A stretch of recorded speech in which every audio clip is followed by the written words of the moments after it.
conference, Biafra and the Eastern nationalities. Who is in and who is out?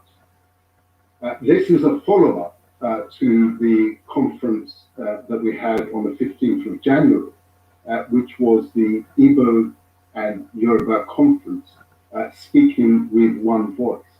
It is part of a series of dialogues that the Fatherland Group is staging on the important issues as far as our country, Nigeria, is concerned. These conferences are not intended to be one-off exercises, but the beginning of a process, the beginning of discussion on the basis that dialogue and Georgia is better than war. Now, to assist us today to try and keep to time, we have our timekeeper, Lara Oyedele, who is going to give us a quick demonstration of the time signals that she's going to be using to keep us on track. So could I at this point invite Lara to explain to us how the timing will work. Over to you, Lara. Good afternoon, ladies and gentlemen. I'm your timekeeper for today. My role is just to flash when you have spent more than enough time. So when I do this, when you're talking and you see this, that means you have 3 minutes left. When I do that, means you need to wrap up, your time is over. But when I start doing that, it means you're in big trouble and you will be muted. I hope that's clear.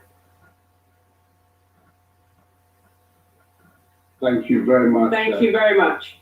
Thank you very much, Lara. We hope to stay on the right side of you. We don't want to incur your wrath. So it's a warning to everybody, including myself, which nicely brings us on to my role today. As you can see, I'm not a Biafran. I'm not an Easterner. And indeed, neither is Lara Oyedele, our timekeeper. But it is in the spirit of good neighborliness that was the formula by which our nations coexisted. That if there is trouble in my neighbor's house, then it is of concern to me as well. And helping to put out the fire is a civic social responsibility. And so we, the Yorubas, participating in this exercise, are grateful for the opportunity to try and act as mediators between our brothers and sisters in the East on these issues. Now, when you registered for the conference, you will have received a chronology that I drew up. Me as a historian, I took interest in these issues with a view to helping to try and get to the bottom of the acknowledged difficulties in the relationship between the Eastern nationalities.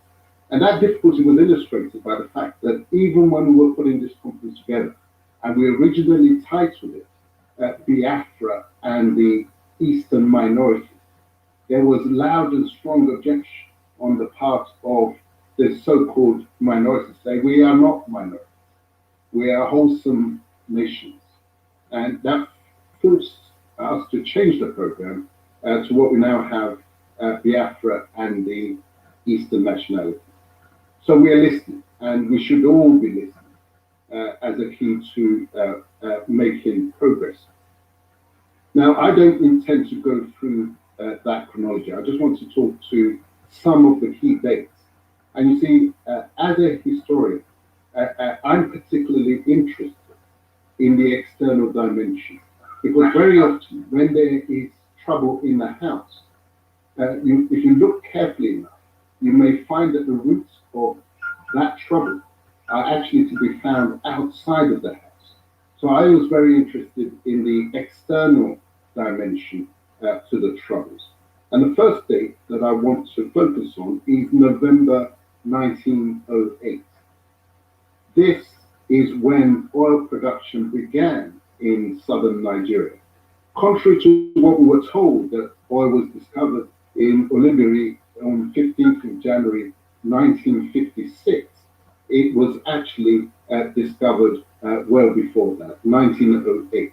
So going forward, we have to understand that 1956 date not as the date of discovery of oil, but the date of disclosure of that discovery. It had been discovered and was being enjoyed by somebody, but we were only told in 1956. And that is borne out by the fact that the oil was a key factor in the configuration, the political configuration of Nigeria. It was pivotal to the amalgamation of 1914, and it's central to all the divisions that were created in the South thereafter. The process of division began on my next key date, which was 1st of April 1939, April Fool's Day 1939. Those of you who were there for the Igbo and Yoruba conference will recall that that was the date on which what had been one southern Nigeria, was partitioned into Eastern region and Western region by Governor Budiman. There had been no conflict between East and West. There had been no petition for that partitioning, either from the East or from the West. But it was all done towards the British agenda of ensuring northern control of the entity called Nigeria. And that required division in the South and unity in the North. So that fracturing of the southern Nigeria identity created a stage for the disunity that we're concerned about at this conference. And you can understand it in this context because it was at that point of division, from my research, that the Eastern nationalities, the non-Igbos, started feeling and at least expressing a concern of possible domination by the larger Igbo peoples. And you can get a sense of that from the Brexit scenario and events in Europe, because it is following Brexit that the Scots of Scotland feel a greater sense of possible domination by their English neighbours in a way that they didn't feel in quite the same way when they were part of the larger unit called Europe. So these are natural human reactions.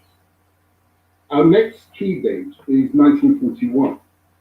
This was the occasion of discussion between an Ijaw leader, Ernest Ikoli, and that same Governor Budilon that created a partition. And it was a discussion about further partitioning. This was the first discussion about the possibility of creating the southern states separate from the eastern states.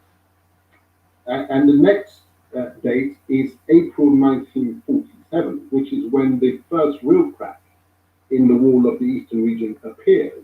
This is after Governor Richards accedes to the Ijaw Rivers People's League's request for a rivers province. This was the beginning of the campaign for a separate Calabar, Ogoja, and Rivers states. Our next date is May 1953. This is when the British colonial government amended the constitution to dissolve the Eastern Region House of Assembly to enable an Igbo man, Nnamdi Azikiwe, to displace Eyorita, an Efik man, as leader of the Eastern Region House of Assembly. And you can imagine the resentment that caused. I'm not going to go into the detail of the background to that disillusion. You'll find that in my book, A Fabulous People. But this is then followed on the 19th of April, 1954, by a meeting between Harold J.R. Wilcox and Action Group's Alfred Rouhani, our action group was led by Bafemi Awolowo, and it was really essentially the party of the Western region, the Yoruba peoples. But it was an early discussion at which Action Group pledges support for the creation of river states, which and later escalated to the creation of Calabar Ogoja Rivers State. So you see that partition by Bulimo created an opportunity for grievances and ambitions to be exploited by even my people, the Yoruba on the Western Divide. The widening divide was then compounded on 30th of July 1958, when the Willink Commission, which was appointed by the British colonial government, listen to this, to inquire into the fears of minorities and the means of allaying them. The report ruled out the creation of new states, but declares Niger Delta a special area. So although Willink did not create new states in the eastern region, it nevertheless created that divide by the special treatment it recommended for the Niger Delta.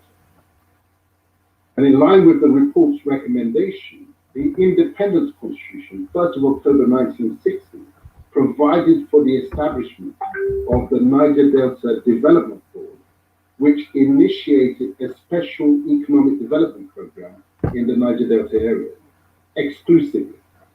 So you can see the divide that creates, a special development program for the Niger Delta to the exclusion of other parts of the East. And this was all parked under the authority of Prime Minister Balewa Northern. And so the plan saw the implementation of excellent schemes like agri, fisheries, infrastructure development schemes with the aid of British and Dutch technical experts. So you can see how two ways of looking at the same administration will evolve. Niger Delta will look at the Balewa administration with fondness and approval, whereas the rest of the East might be looking at them in a very different way. Our next key date is August the 8th, 1963. This is when the Midwest region is created in the Western region, in the Yoruba space, following a motion that had been passed by the federal parliament the previous year. You see, what this development does, it accentuates the sense of grievance of those who in the Eastern region and community relations. He's a social entrepreneur with more than 30 years practice experience and passion in promoting and protecting community interests in sustainable development across the UK and Nigeria. He's a chartered manager by profession, studied public policy and management, MSc, University of London, and also has qualification in business and management from the University of East London Business School, as well as earlier chartered certified accountancy studies. He's a member of Chatham House and is currently exploring his father's legacy before, during, and after the Biafran War. Amongst other high-level public policy and management work in the UK, he has advised numerous public sector bodies in Nigeria. Please welcome Timothy Modu, Jr.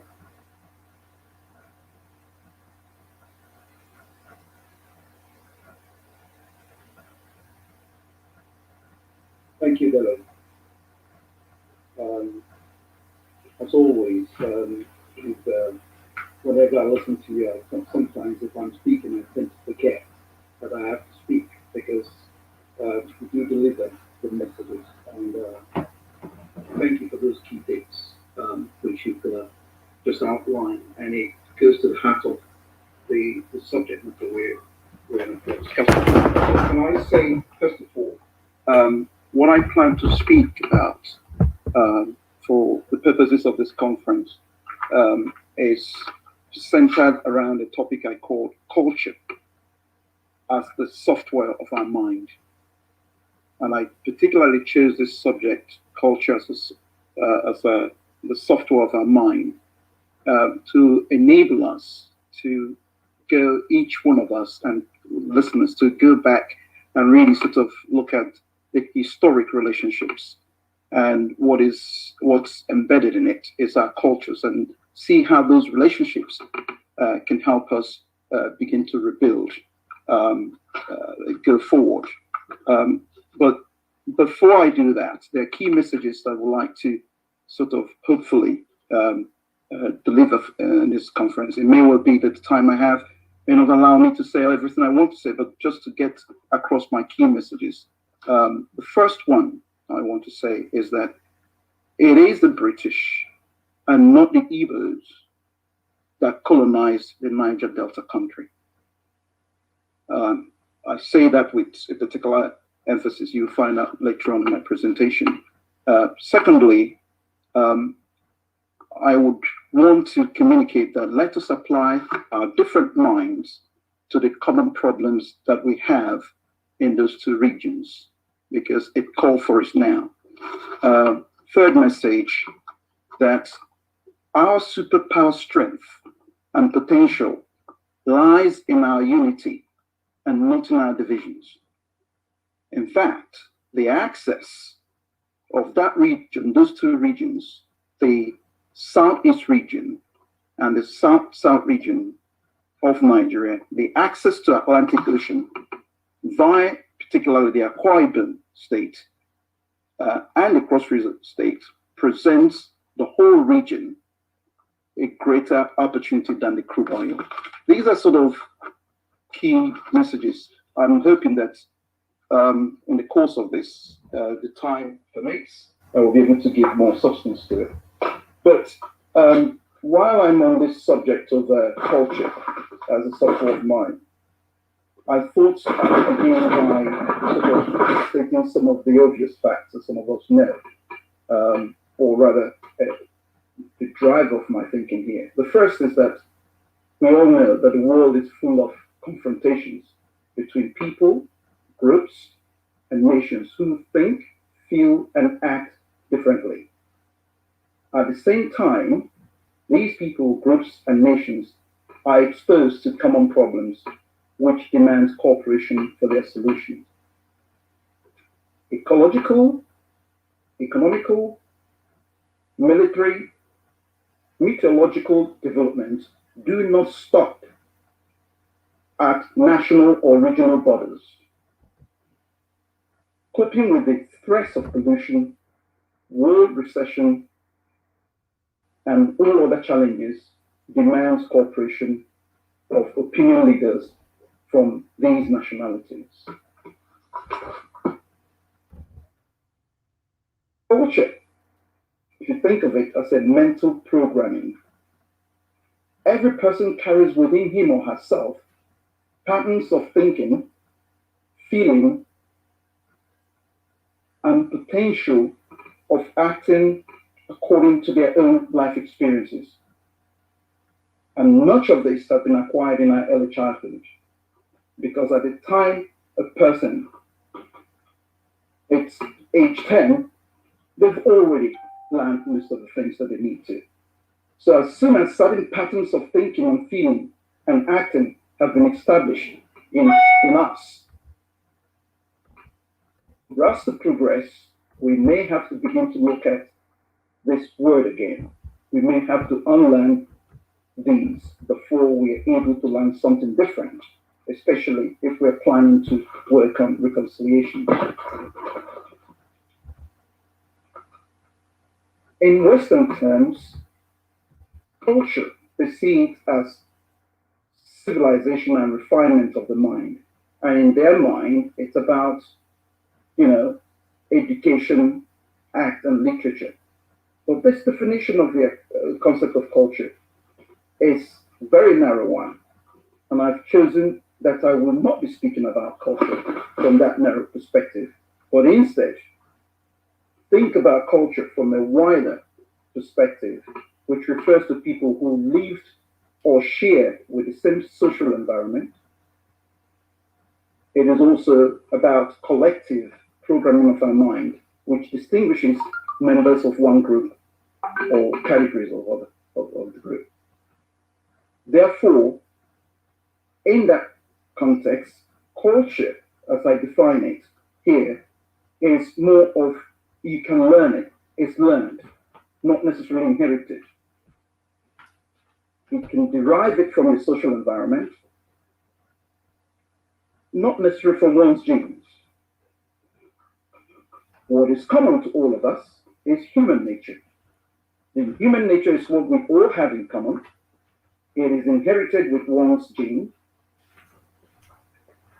Its operating system, it determines the physical and the psychological function and what we do.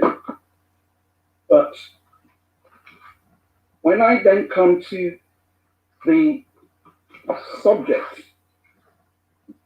of our own region, you will find that the 6 states that make up the South-South region, for example, you will find common symbols, rituals, and values that you can actually identify directly with the southeast of Nigeria. And I thought that if we pay close attention to these symbols, the rituals, and the values that we share in common, perhaps we'll begin to understand what binds us together, more than thinking of what divides us. So the cultural differences, for example, in the symbol styles, the words we use, the gestures, the pictures and objects that we carry a particular meaning to some of the people that's in this particular region. For example, if you look at some of the societies that we belong, like the Epe society, if you want to trace the history and the origin of this particular ancient government, you find that both in Igbo land, whether be it in the Aro, that both the Ibibio community in Akwa Ibom State, the Aros, whether in Aronizo or Imo State, or the Aro Chukwus in Abia State, or indeed in Cross River State, you find the common sharing of this particular culture, symbols, rituals, system. And you find that wherever you go, as an Epe person, it didn't matter whether you are in Imo State, or in Abia, or in Cross River, or in Akwa Ibom, you have things in common. So, in essence, what we had already there before the colonial masters came was systems, symbols, rituals, and values that we share in common that till this day still present. And part of our challenge here is to build on it. Without exhausting, spending most of my time on this particular area, but I thought I'd raise this issue about culture and just give my own take, because I know people have other areas they want to speak on this subject, but the idea of bringing culture is useful.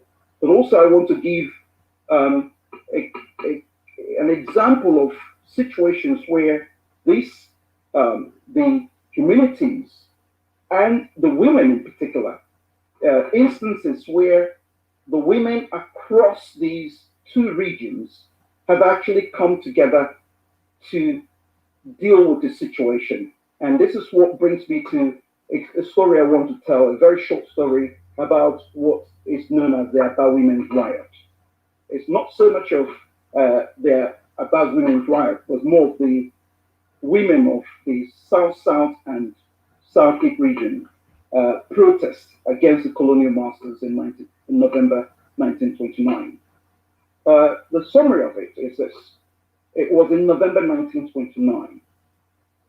The women of the South-South region and the Southeast came in thousands of Igbo women taking out protests against the colonial masters, Warren chiefs, for restricting the role of women in government. The protests encompassed women from 6 ethnic regions. And if you look at the speakers in this forum, you will probably identify that your region was part of this women. So you find the Ibibios, women, in this group. You find the Ogoni, you find the Efik, you find the Ijo, and you find the Igbos. And what was the reason of this protest? Their reason was that they were protesting against the Warren Chiefs imposed by the British in the way the government of Eastern Nigeria or the region was run.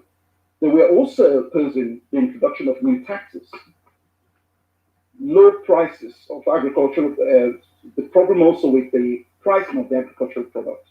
And their goal was to end the Warren Chief system, to replace it with the clan heads appointed by Nigerians rather than the British. The number of women, according to the studies, there were about 10,000 of them. The method they used, that they were sitting in, they on the Warren Chief. It is, yes. But in the course of that protest, they managed to achieve results because they were able to force the government of the British, the colonial masters government, to actually hear their protest and do something about it. And that becomes one of those evidence where our women, regardless of their boundaries, regardless of the differences, were able to come together and achieve this significant change of events in that instance. For example, if you actually look at what they've done, they've forced the colonial masters to be able to include women in their revised structure of their administrative regime in that time. They were able to bring so many changes that, according to the history, there will never been any time the colonial masters faced such an uprising, just purely by the women of that region, that forced the colonial masters to bring so much change. And I sometimes think, as things stand now in those two regions, very often we tend to ignore our women and their role. But in this particular instance, 1929 November, there is clear evidence that our women did something that changed the course of history. And in this situation where we face what we face now in this region, I think there are lessons that we need to pick from there and invite our women, because they know best on how to take things forward. And so that brings me to one of my last points. I've got more to say, but let me focus on some of the key issues that I thought that's very important, the nuances of this region area. I looked quickly at the data of the what I call the Niger Delta region. And when you look at their population is around 25 million. Their GDP is about $70 billion. And the land mass space is about 83,000 or 84,000 square kilometers. And in each of those communities, you will find that the Jaws, the Shikuris, the Yorubas, the Kweres, and all these communities that you see, most of them are all part and parcel of the extension of the societies, the transient societies, the settlements you find among both in Igbo region and that of the Niger Delta area. And when I looked at the access we have, I believe that the relationship between the Southeast and the South-South, if we get it organized with the Atlantic Ocean at our disposal, there is nothing that we cannot achieve together, because together we will succeed rather than being divided. I thank you for now. Thank you so much, Timothy Modu Jr., Timothy C. Modu Jr., son truly of his father, we heard culture as the software of our minds, that the British and not the Igbos colonized the Niger Delta, that common problems demand of cooperation for their solutions, that those problems do not stop at national borders. We heard that before the colonials, the nationalities of the East had systems and values in common. And it's those commonalities that we need to understand and build upon.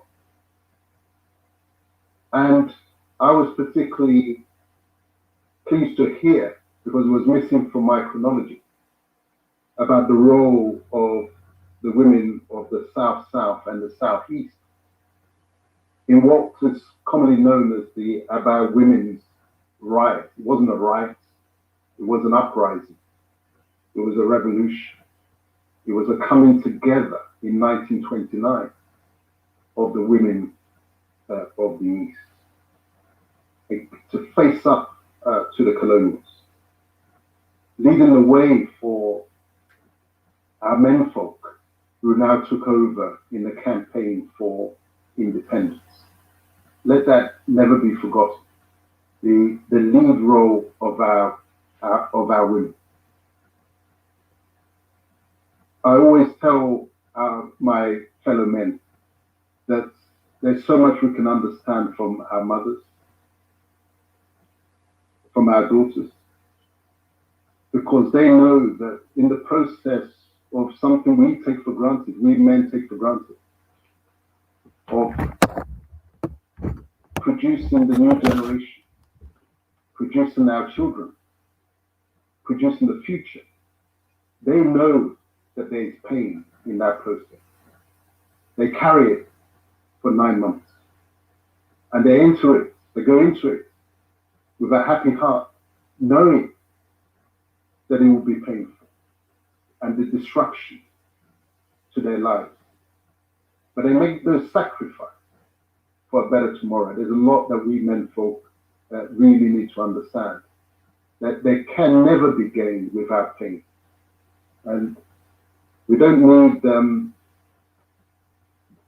equal opportunities, women's liberation from the West narrative. It was always part of our way. We just have to open our eyes to see it. Again, thank you, Timothy Moden Jr., for those opening remarks. Can I now invite Jite, who is of mixed nationality. He's Yoruba, but he's also Ijaw. And he proudly describes himself as a Biafran activist. And he'll be speaking on the fear of domination amongst the nations of coastal Biafra, and why no ethnic nationality, tribe, or region of Biafra can get their freedom alone. Now, I'm quoting his words. He's a Biafran activist and clearly sees those other nationalities as part of the Biafran family. But I'm conscious that those that he refers to may not agree with his labeling of their areas as Biafra. And we will be hearing the contrary view later on. But it's always good to talk. So let's hear from the young Biafran activist. If I could invite Jite to unmute himself and take over the platform. Okay, I hope I'm coming out loud and clear. Yes, you are. Okay, thank you very much, Mr. Dele. Thank you very much. I use this opportunity, to thank Uputamono Ogene. I use this opportunity to thank him, to also thank my great leader, Mazi Nnamdi Kanu, because he's the reason why I am here, because of his enlightenment to all Biafrans all over the world. And I also use this opportunity to greet my fellow comrades who are also here in this very platform. Okay, actually I'll be, talking about the fear of domination among people. Whenever you hear, sometimes whenever you hear some people, I mean the so-called Niger Delta, whenever you hear them speaking about Niger Delta, you would think everything is well with these people. You think everything is well with Niger Delta. Okay, so firstly, I want to clarify this fact that there's nothing like Niger Delta, and these are just boundaries of pattern of divide and rule that Britain has put in the midst of the children of light. Children of light, these are people that have been existing before Britain itself was created. And we have been existing as a people, we have been existing as a family. I think my time is going to stop by 4:50. So for me not to exceed my time and for me to be able to time myself accurately. This will take me, let me just quickly break down this issue of domineering, because when you see some of those people talking, they'll say no, Igbo is going to dominate us, Igbo are this, Igbo are that.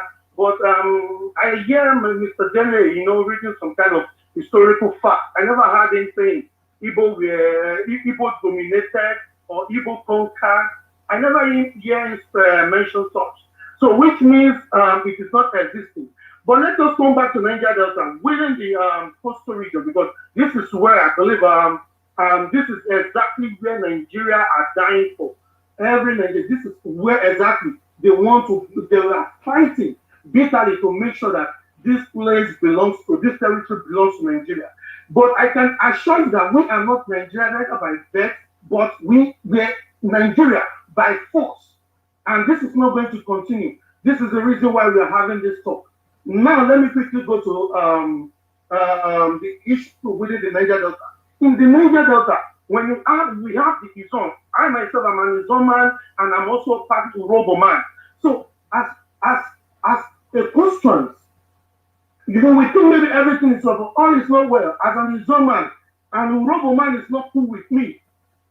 In the same Niger Delta, in the fear of, Izon people, they are the ones dominating the NDDC, blah, blah, blah. Okay, let's just give an example of what happened recently. I think that should be 3 days ago. That should be 3 days ago. In the terms of the NDDC protests going on all over the nation. When you look all the old protests, you can never find an Urobo man, a Soko man, a Sekiri man, a DP, a Bigio, a Epic, Anand. You can never find all these people there. Why? Because they believe that this very Niger Delta of a thing is for the Izon people, not for we as an Urobo person, not for we as an Isoko person. So this divide and rule, I would like to say, this domineering thing, it is something that is also happening within us as the so-called Niger Delta. It is happening within us. Now, and the so-called man and Urobo man is not comfortable with you as an Izon man. That is the fact that the world needs to face. That is the fact that everyone needs to face. Izon man needs to face.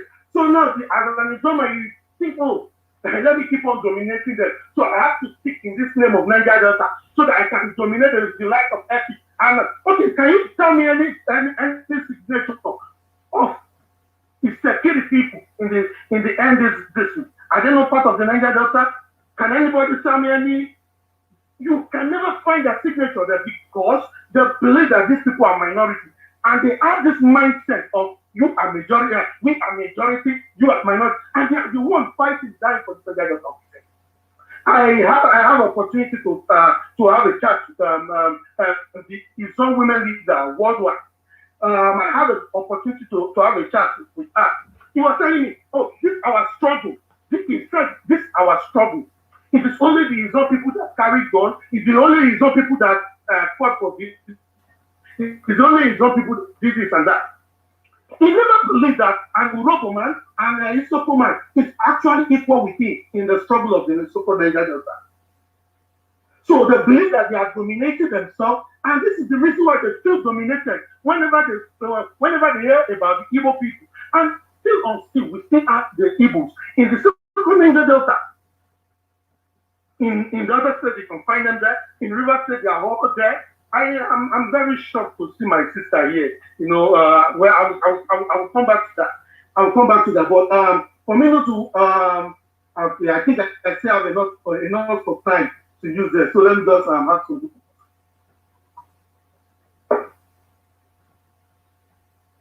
Okay. Now, I think what I have in my list here is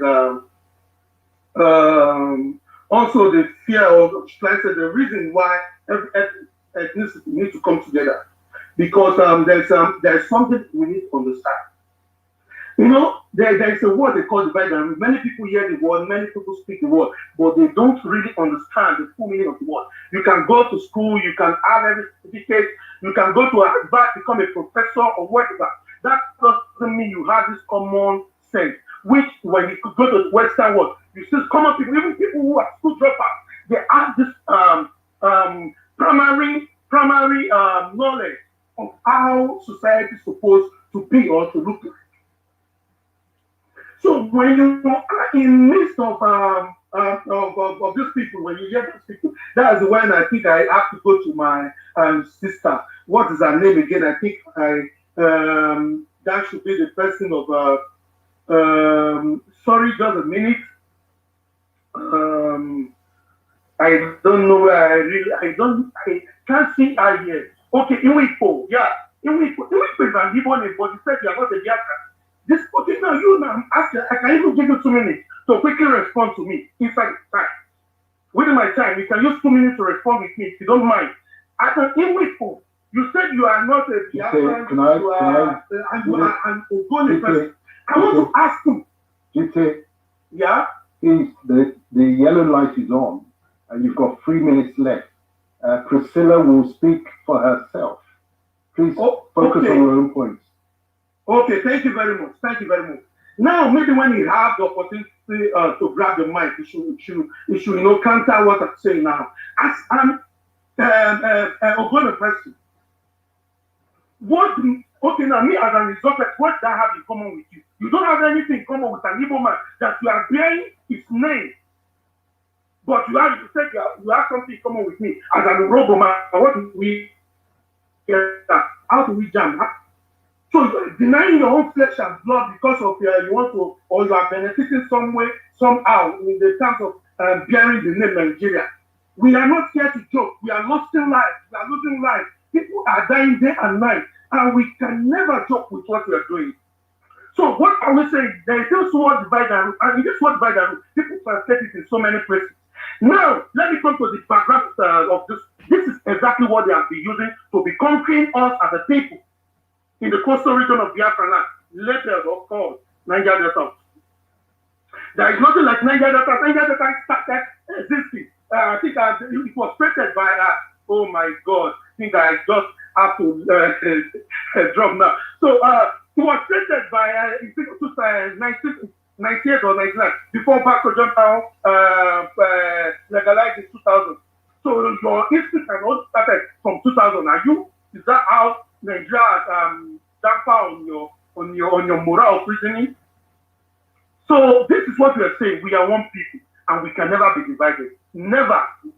Not for any reason. Not for any reason. We can never be divided. And we are the representative of our people in the Biafran struggle. We keep on speaking for our people. Thank you very much.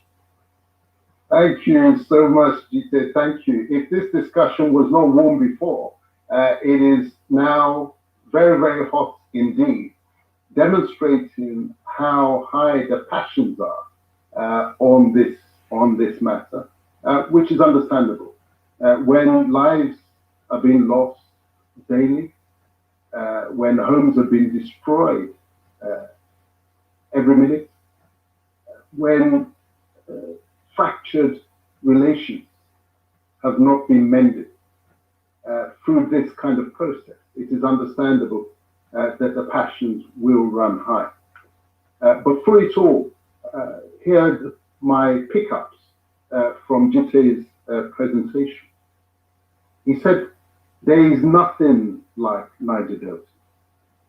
It's an artificial identity that was created by the British as part of their divide and rule strategy. That the nationalities of this area are the children of light. He said, we're not Nigerian by birth, but by force. It bears reflection. He went back to the theme that ran through his presentation, that at the heart of all this is divide and rule. And he illustrated that by explaining how even within the Niger Delta label, identity, there are issues and concerns of domination within that space as well, illustrating very clearly what we all need to take on board, that identity is like an onion. It has many layers. You peel one layer and there's another layer underneath. And very often what we're complaining about in our own space, where we feel the victims or we feel the threats, is often manifest within our very own space, if we look closely enough. And this dialogue is part of the process of hearing those concerns, because we as a people, despite the narrative that they push out, we have the brain power to understand. And once you have the brain power to understand a problem, you have the keys to the solution. It only requires honest, even if passionate, discussion for us to really understand each other. And although he was tempted to use part of his allocated time for his neighbor and countrywoman, Priscilla, to come and respond to his comments. But I know that Priscilla was listening carefully. And she, as an Ogoni woman, will be saying her piece very, very shortly. So I want to thank Jite for his contribution. It really sets the temperature of this very, very important discussion. Next, I would like to invite, I believe he's here with us, Subai, Good Luck, Kemi, who is he has many names, also known as Nobleman. He is the nephew of the great Isaac Adakaburu, who I mentioned in the chronology at the beginning of the presentation. He is an Ijaw man. So please, Subai, Kemi, please step forward, take over the stage and deliver your presentation. And Jite, if I could ask you to mute yourself in the meantime. Thank you. Hello. Good afternoon, sir. Good afternoon, my brothers and sisters here present for this noble conference for understanding the critical and important mission we have for the liberation of our people. I want to thank God Almighty and the organizer of this conference and our Supreme Leader, Oyindu Mazi Nnamdi Kanu, for giving me the opportunity to be here to speak and represent our Ijaw people. in the Biafran family. Thank you. I am Kemiowei Sobai Goodluck Kemi from Kelebaya Compound, Kayama Community, Kolokmokokma local government area of Bayelsa State in Biafran land. By the special grace of God, I am a nephew to our Izon and Niger Delta hero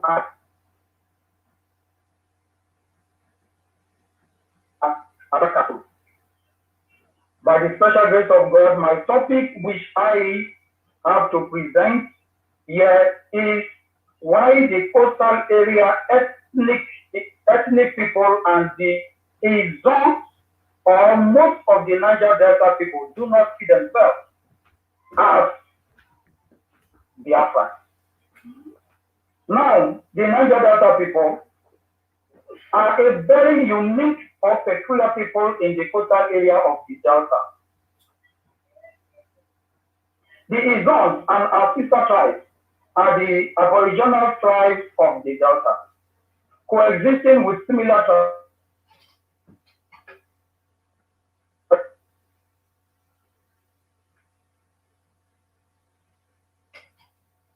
as Niger Delta. In the ancient time, do identify and regard themselves as Niger Delta, though they know that the Niger Delta area falls within the Bight of Biafra. My uncle, late Isaac Adakaboro, also mentioned it in his 12-day regulation book that the Niger Delta area forms the coast of the Bight of Biafra. Therefore, they see themselves as a separate, independent, and autonomous ethnic nationality. As such, any attempt by other ethnic groups to annex or incorporate them into one whole body is seen as an act of subjugation, domination, and oppression by them.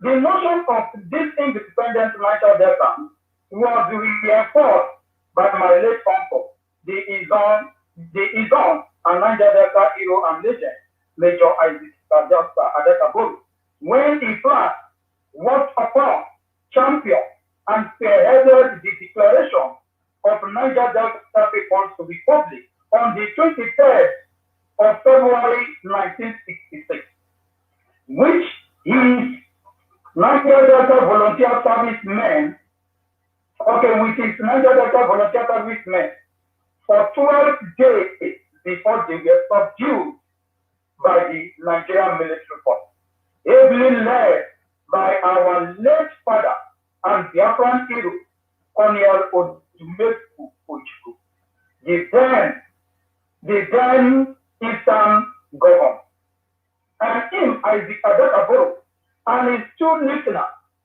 Captain Tumilifere Samuel Owonaro and Captain Northman Dick, were all arrested, prosecuted, and arraigned at the then Eastern Region High Court and was sentenced to death, even up to the Supreme Court, but was later commuted to life imprisonment by the then Gowon government.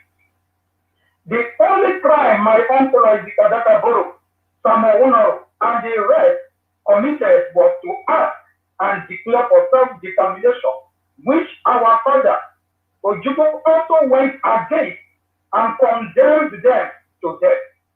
Instead of our father and our Igbo brother Ojukwu, as the governor of the Eastern region, then to invite and discuss with them, to know why they did what they did, and negotiate with them to propose solution to their demand. He aligned himself with the northern oligarchy to kill them for asking for their rights. The act of our father Ojukwu against his own brother Isaac Adakaboro is seen as a serious wrong against the Izon by the Izon. And there is a long-standing hatred and bitterness against the Igbo by the Izon. Because them, the Izon, have this general belief that the Igbos work against them and truncated the only opportunity they were having to obtain their freedom and independence. But the life of us, like me, have put aside all these archaic ill feelings and bitterness and have embraced the realities of life, by wholeheartedly aligning myself with our supreme leader, Onyendu Mazi Nnamdi Kanu, and working assiduously for the total and final restoration of Biafra. We have seen this as the second and last opportunity for we, the Igbo and the Niger Delta, to secure our freedom. As such, we have been going from one Igbo community to another, from creek to creek, creating and constituting IPOP families, campaigning, sensitizing, informing, reorientating our Igbo people of the need to embrace, welcome, work, and support the final restoration of Biafra. This is what we have been doing, and we are not relenting, because I am seriously poised, prepared, determined, and ready to share the last drop of my blood to see that our people are free. And the only opportunity available to us, the Izon and the Niger Delta, is by we aligning, working together with our brother, the Igbo, and other ethnic nationalities as one old body, as a united, formidable body, to fight our enemies, whom are the Fulani and the Northern oligarchy, to put this long-standing slavery and suffering to an end. This is my position, and this is the position of the Igbo. Though it's not easy to convey our people, because this bitterness and hatred are sink into the bone marrow of my people, which whenever we go around to evangelize, to preach to them, they don't want to hear anything Igbo or the Biafran, because they believe that the Biafran is meant for the Igbo, it's not for the Igbo. That we have our own independent identity, which is the Niger Delta. And our father, Adi Adakaboro, has also made it clear, explicitly clear to us that it is possible for we to have our own independence, which is the Niger Delta. That is why there are so many agitating bodies, organizations like the INC, the IYC, the Mebutu, the Abandoned Freedom Movement, and all the rest in the Niger Delta area, agitating for resource control, or better still, even agitating for our Niger Delta People's Republic, following the footsteps of my uncle, late Isaac Adakaboro. But at this contemporary time, it is very, very glaring to me and some of us that it is not going to be possible, it's not going to be easy for we to exclusively fight it to secure it.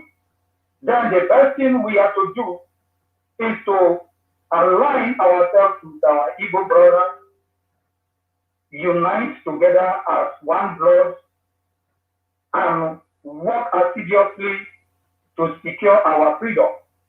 Then maybe in subsequent time in the future, the Izon or the Niger Delta within the Biafran territory or the Biafran Sovereign Republic may decide if they we so wish to go our distinct or separately, or we will continue to remain as Biafran for eternity.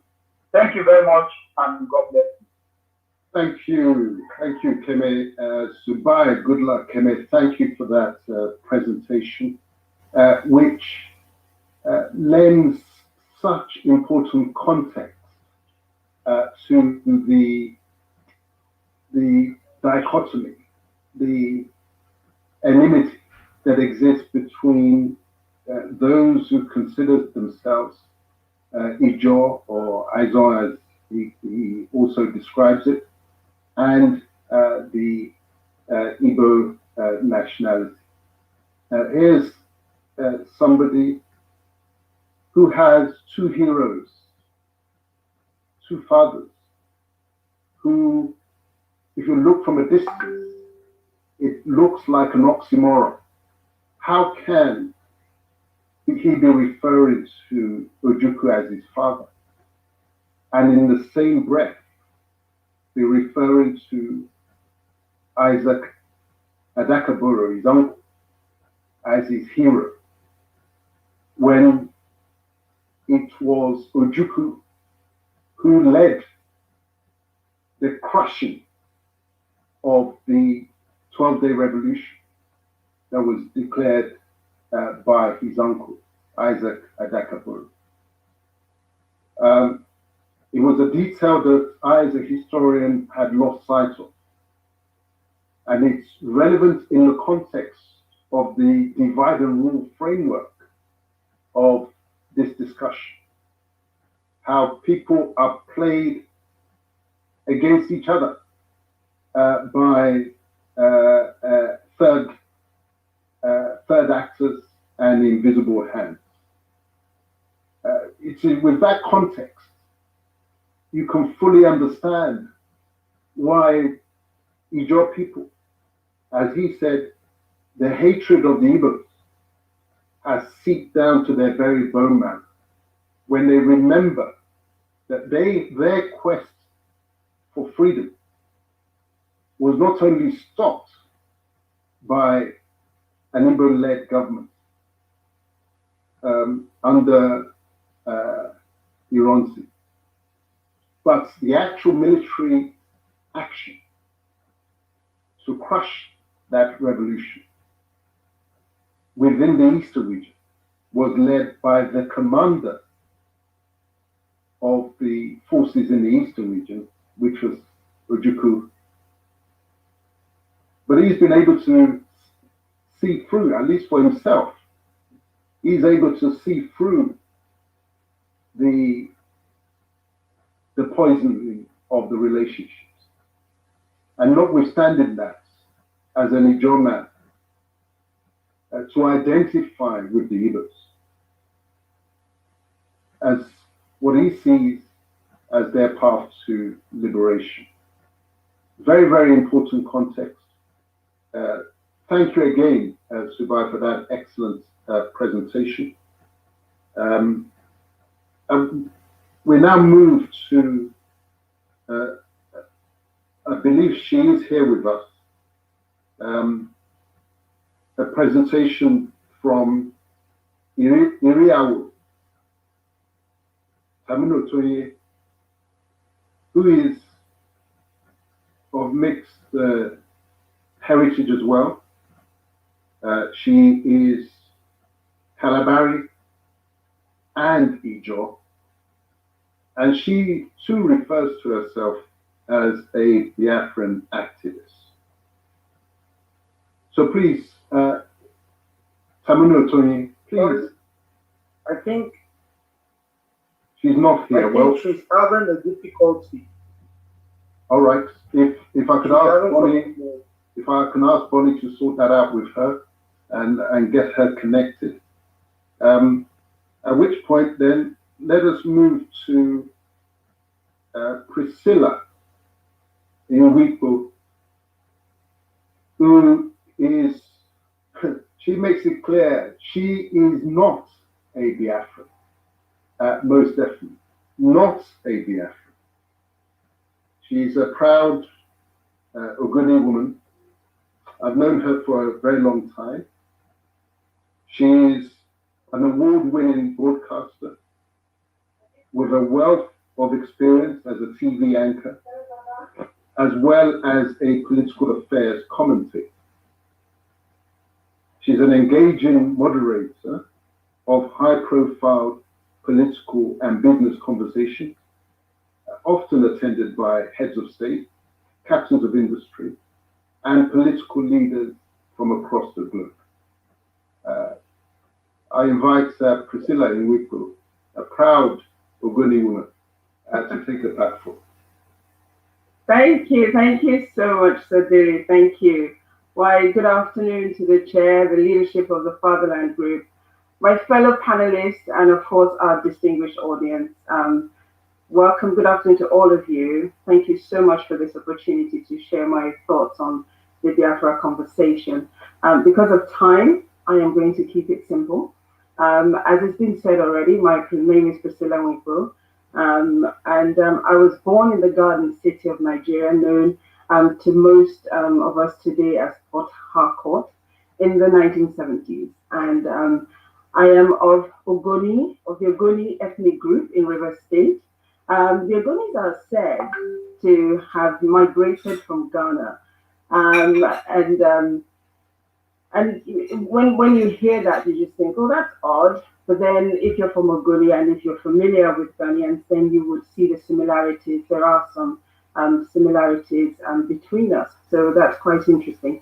And I'm hoping that my presentation will answer the question I was called upon to answer earlier. And I have to say this to you, Jite. I had no idea that my presence will cause so much emotion. But anyway, I am a broadcaster of over 10, I'm a broadcaster, as you've heard already. And in the last 10 years, I have commented extensively on political and cultural affairs, either of Nigeria, of Africa, and of course, what happens here in the UK and around the globe as well. So our title for today's conversation, Biafra, the Eastern nationalities, who's in, who's out. A question I welcome very much because, you know, we're not often asked, are we in or are we out? And I think it's a question, it's a conversation that really needs to be had. So let me try and quickly get into it. So as I mentioned earlier, I was born in Port Harcourt, the Garden City of Nigeria. Port Harcourt is located in Rivers State. I call it a very cosmopolitan city in Nigeria because it comprises of so many different ethnic groups. And it is, though it has very close proximity to the eastern region, to the Igbos, as it were, I call it the melting pot of Nigeria because in Port Harcourt, you will meet everybody. You will meet us from the north, from the south, from the east, from the west.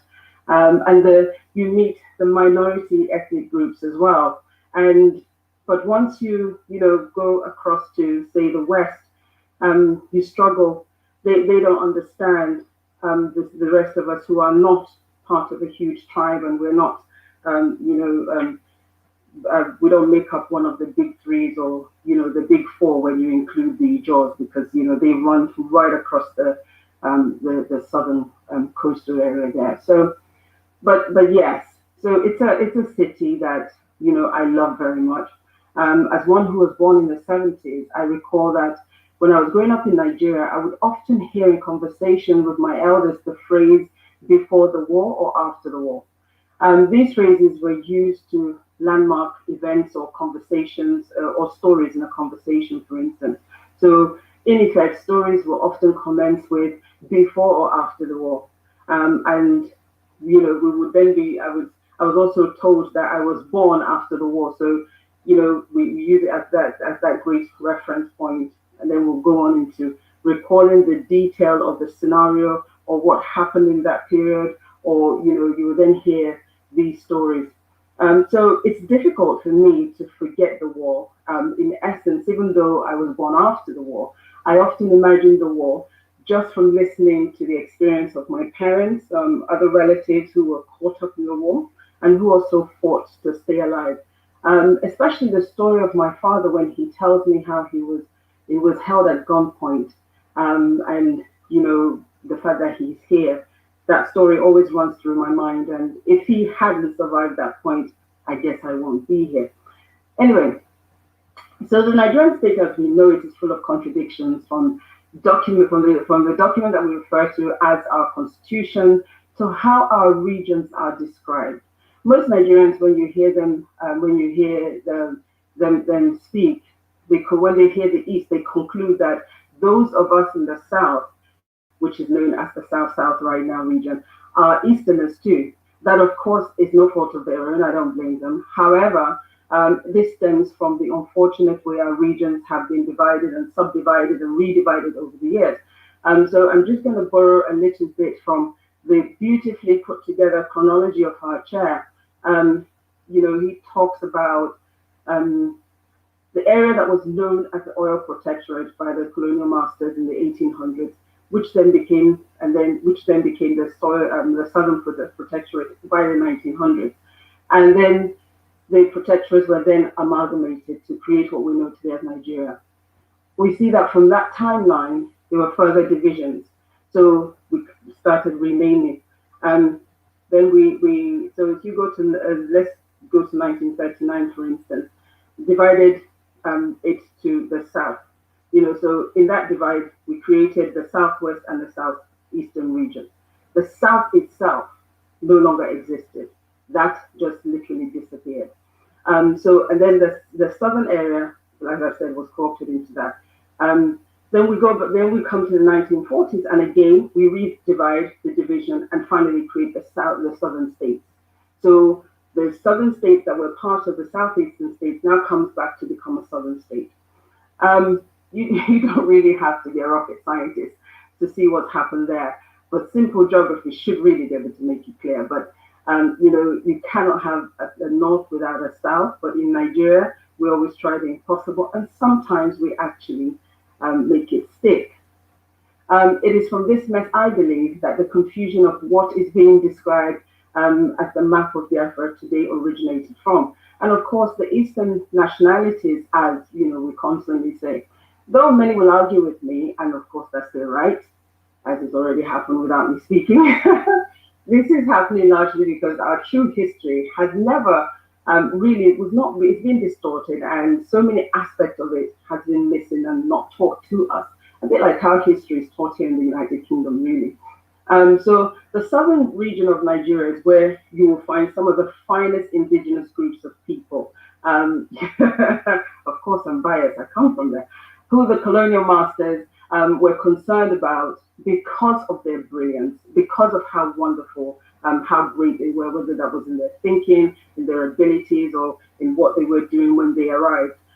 These groups, though, are they also make up some of the groups, so very small in number as well, but they're within their respective identities. But they are warriors, make no mistake. They understand who they are, they understand their identity, and they will stand to fight for themselves. We can't take away, of course, from the larger group within this group, which are the Ijaw nation, as we've already heard there from one of my co-speakers. And indeed, they were one of those who were already agitating, from the beginning of time, as it were, for most of us, to say we need more equity. This has to be better than what it is, given what we're contributing. But back to the war. When that war broke out, I was told that the Southerners were automatically co-opted into this war, and they were fighting, quite literally as Biafrans, and they were also fighting to defend themselves. For them, they faced two primary issues. The first one was that they were, whilst they were fighting this war, the Igbos were dominating them, and they were suffering. The second war, you're fighting a war with the Nigerian government on one hand, and on the other hand, those that you're fighting with are literally oppressing you and dominating you. And so for them, it was two aspects, and this had a great bearing on them. So why do I say I'm not a Nigerian? I'm not a Biafran. I am a Nigerian. I say that, I think that is very simple. As much as, Sir GC, you say that I'm bearing an Igbo name and I'm denying my nationality and my ethnicity. No, I don't understand my name to be an Igbo name. I understand my name to be an Ogoni name. So as much as we may have a similar or the same name in Igbo, it doesn't mean that you know, I am from that particular tribe. At least I've not been told so. And I've tried to look into this also, and I haven't found it because I've had Igbos come up to me times past to say, well, you have an Igbo name. I said, okay, I didn't know that, that it was an Igbo name, but here we are. So the answer to this is very simple for me, and it's largely for me, it stems from the experience of my ancestors, family members, and of course, you know, what we have experienced within that region. And the history suggests that we've never been asked, for those of us in that southern, you know, area, we've never been asked. River State itself has 27 local government areas. Before, you know, what we know as Bayelsa today existed, it was part of River State. So when you consider the different ethnic groups that make up, at least somebody should speak to us. We should be able to have a conversation about this. So we've never been asked. We've always been grouped and regrouped. And in so doing so, because of the limitations of our numbers, you know, when you have so many different little tribes together, then you know, we've ended up, as it were, being sort of caught up in the mess and manipulated to an extent. So, sorry, where am I? Ooh. But having said that, we've always contributed to Nigeria, to feeding the nation. And in spite of the betrayals and the challenges that we suffer, which I'm sure, which some have been mentioned, I'm sure many more will be mentioned later by, you know, my co-speakers, we continue to do that. So you see, the domination of oppression by the Igbos that was suffered by the Southerners, as it were, it serves as a barrier. It left a scar. And so it makes it very difficult when the question of Biafra is mentioned, you know, that we don't automatically, although we sympathize, do not get me wrong, I understand the Biafra fight rather, and I empathize very much with them. I don't agree with the map that has been drawn because the map takes us back to the old Eastern region without a conversation, which again simply deletes our existence. I have always advocated for Nigeria to remain together because I believe that together we are stronger. However, I recognize that the Nigerian state, as it stands, lacks equity and fairness. Much as I sympathize with my Igbo brothers and sisters, and I admire them because I admire their ability. I admire the fact that they can travel across Nigeria and set up state and do what they need to do. I think it's fantastic. But I don't think that they will be able to achieve their Biafra requirements without working with others, which already has been stated. And in order to be able to work with others, we've got to have this conversation.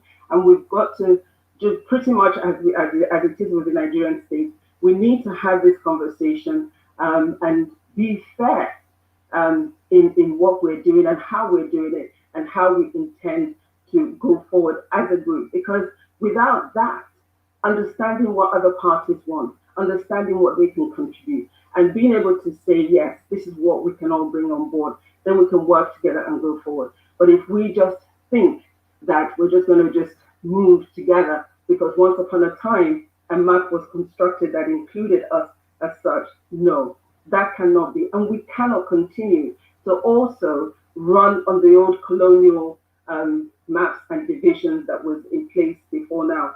We need to be able to take a look at that and address each other as brothers and sisters, as a family, and say, right, we recognize what our colonial masters did. We recognize the effect and the impact of that. But now we're going to if we're going to go forward, let's do it better. We can't do it, still continuing, and making some of us becoming victims in our own land or, having these issues. We simply cannot do that. And we have to be prepared, first and foremost, to look one another in the face, admit our wrongs, apologize, and work on our way forward. Because I am absolutely certain that with that, we can stand together and work on a better, whether we want to have a southern, eastern region, western region, go back to our regional, ensuring that we rule in our regions. We can't achieve that without having that conversation where, when we get up, we ensure that equity, justice, peace is laid down. My time's up. Thank you very much. Thank you very much, Priscilla. What a brilliant rendition. Fantastic. It goes to show that how important dialogue is. Have the conversation. When you have the conversation, you may see that the person who you thought has two heads and a tail between their legs is not such a monster after all, and that one's views are not that far apart. These are the many important points that Priscilla gave us. I understood that the Ogoni people are believed to have migrated from Ghana. I should be looking more closely at your features with a view to corroborating that fact. She spoke as a post-war child with sharing her insight into the war, largely handed down from the stories passed down from her relations who had direct experience. I loved what she said, that the contradictions, Nigeria is all about contradictions. She said from the constitution, contradiction, right down to how our regions are described, contradictions, causing confusion and conflict. She said, very importantly, our true history has been distorted. This is the roots of our confusion and the troubles. And as a latter-day historian, I could not agree with her. I could not agree with her more. It is narrative, I've said recently, kills. The Hiroshima bomb killed hundreds of thousands of people. But narrative, loaded with lies and distortion, kills from one generation to the next generation to the next generation. So the importance of getting our story right and having this discussion between our peoples cannot be overemphasized. She said, I understand my name not to be an Igbo name. I understand it as an Ogoni name. We've got to recognize that it is how the individual sees themselves. It's easy for a third party looking in to label us, but you cannot ignore how we see ourselves. And identity is at the roots of everything. Is at the roots of how we relate to everybody else. And she said repeatedly that the difficulty that she has with the Biafra label is that we've never been asked about who we want to be. Somebody should speak to us. Her people, the Ogoni, like many other of the nationalities within Nigeria, it's not a unique experience. They've been packaged and bundled and labeled by other people pursuing their agenda. But they've never been asked who they are. How do you see yourselves?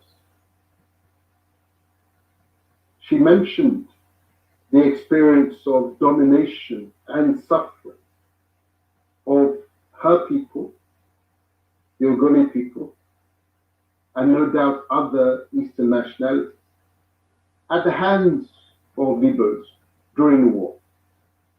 Cannot be run away from. In a war situation, there will be what the Westerners like to call collateral damage. Everybody becomes an object of suspicion, an object of fear, because you can't know who's on whose side, especially when third parties are playing one against the other. It's inevitable. One cannot deny that. She said there has to be admission, there has to be acknowledgement, there has to be apology, there has to be dialogue in order for us to move forward. She said fundamentally that although she believes in Nigeria as an entity, she acknowledges that the Nigeria state lacks, as it is, it lacks equity. And unquestionably, that if there was equity within the Nigeria entity, within its governance, there will be less agitation for separation. I think Odua nationalists will say yes to that. Just as even the hardest core Biafrans will say yes to that. It is the inequity that was programmed into the Nigeria structure that is at the roots of the agitation, justifiable agitation, to say if we will not be treated fairly, if we will be treated as a second-class citizen or ethnic group, then we'll rather be number one in our own small kingdom and in our own small world. No self-respecting peoples want to be regarded as inferior to everybody else. We'd rather be by ourselves, if that is the alternative. And she concluded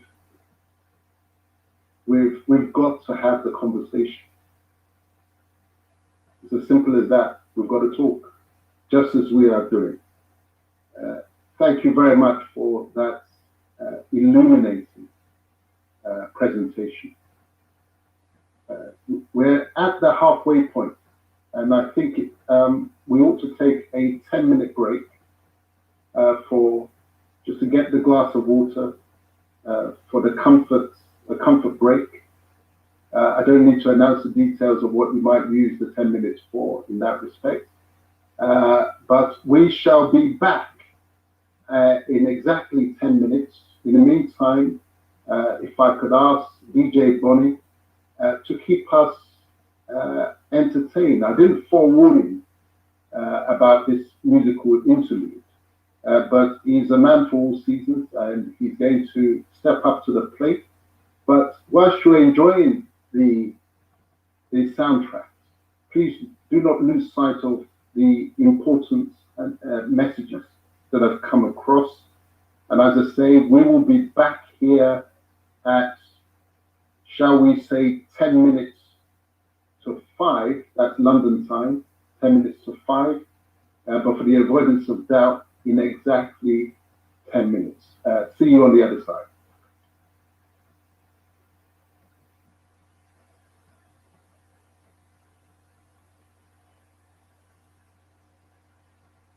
Great.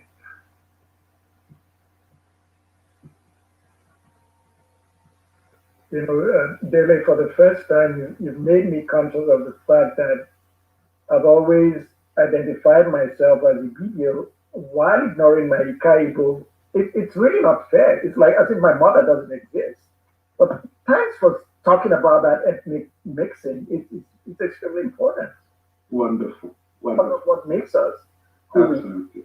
Yeah. Looking forward to your presentation, Professor Effiong. If Bonnie could entertain us with the music for 10 minutes, and we use it for our refreshment break and comfort break. Okay. Yeah, we'll talk later, huh? Talk later.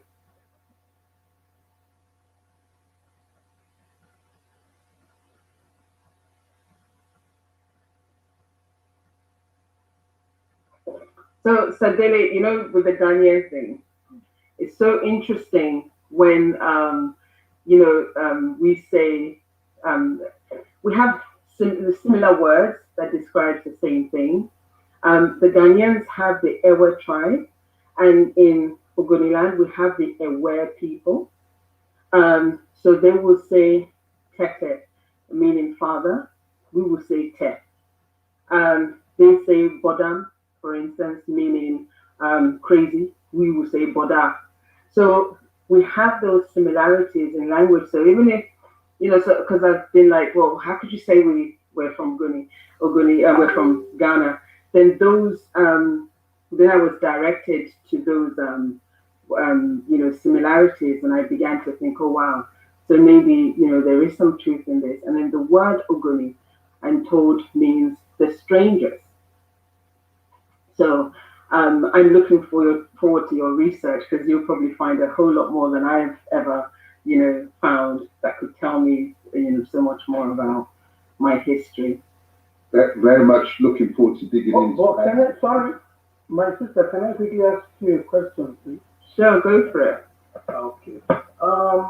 Concerning your roots to Ghana. Yeah. You understand? Are you aware that some of your kings actually also said they are from Benin Kingdom? Are you aware of that? It wouldn't surprise me. So, there is this kind of confusion of identity.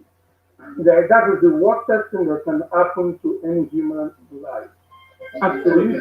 For you to be confused about your identity. And I can assure you that the Ogoni people, just take your time, just pay more attention to this. It's not about what I say. You understand? It's not about what you think. It's about the reality. And as I can see, you are a very learned person, and I believe you can agree with me that the oldest history is the original. Oh yeah, I don't listen. I am only sharing with you what I know so far. Yeah, of course. So if there is something, if there is more that I need to learn, happy to take it on board and to find out more, because I think it's important that we know the real truth.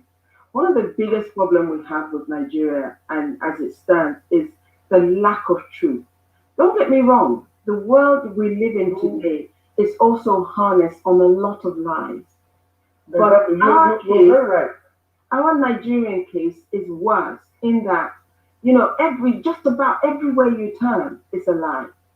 Everything is misconstrued. Okay. Can I just come in a little bit here? This is exactly the reason why we have arrived.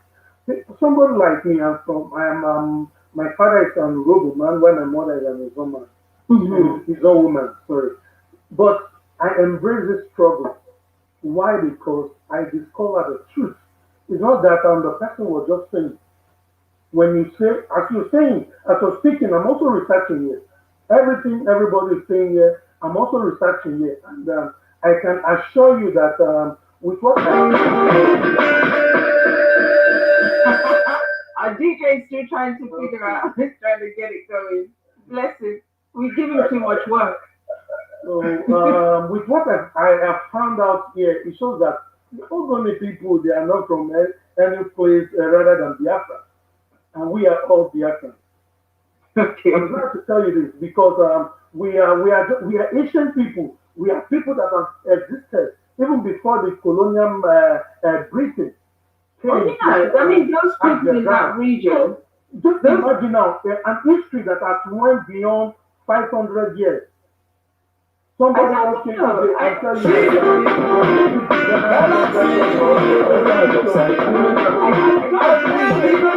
Years ago, 100 years ago, long before the colonial masters came along. So I don't accept or believe that. So this is exactly where we are going to. This is exactly where we went back to. That is the reason why we don't you see all this crap. Just leave all this crap. Keep all this crap one side. Let us face the reality. Who are we? What is the that's okay. Let's face the reality. Who are we? And where do we come? Let's tell the truth about that, my friends. Let's have a conversation. And let's not agree.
I wouldn't be here otherwise.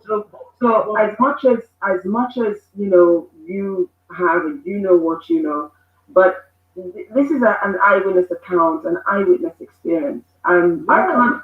When I'm not there to witness something, I don't dismiss anyone's experience unless, of course, I know otherwise. Yeah, this is exactly what I am saying because my father is over 80. I think it's more than it's over 85 years today. So it's somebody who experienced everything during the war. So and I can assure you that this is exactly what happened. The Nigerian troops actually put on the Biafran uniform coming to Asaba. They massacred. Don't you remember? They massacred a lot of people. Wow. All right, sir. Thank you, GT.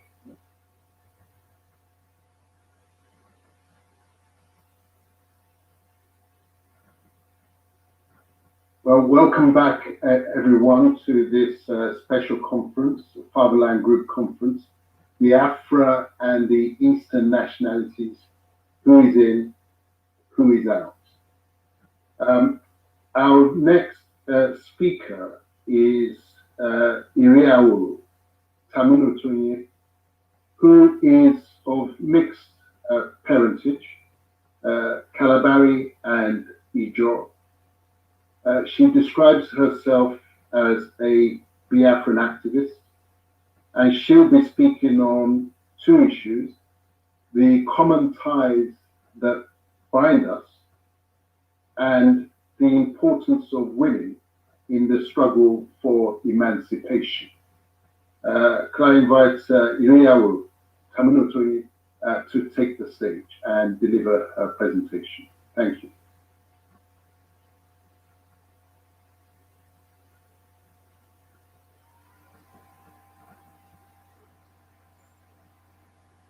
Yes, I'm not good evening hearing her. from here. There you go. Coming through clearly. Yes, we can. Thank you. Please go ahead. All right, thank you very much.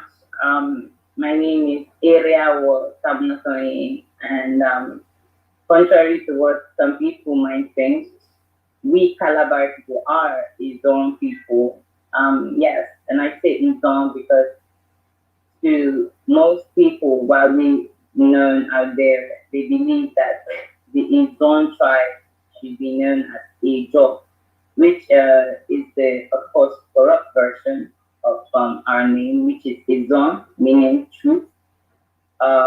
We have a lot of sub-regions under the region of the Izon people, which the Calabar people happens to be one of them. I am from a village called Mukuma in the Kalabari Kingdom. With this, I can boldly state that I am a Biafran, proudly so. Not because at some point we were banded off and turned to be, part of, the great Biafra land, but because from time immemorial, those who have decided along the coast, the coastal region, the coastal line of the Atlantic, we have been known to be Biafran people even before the name Nigeria came into existence. And you can find little nuggets, as I call them, whilst researching that verify these points.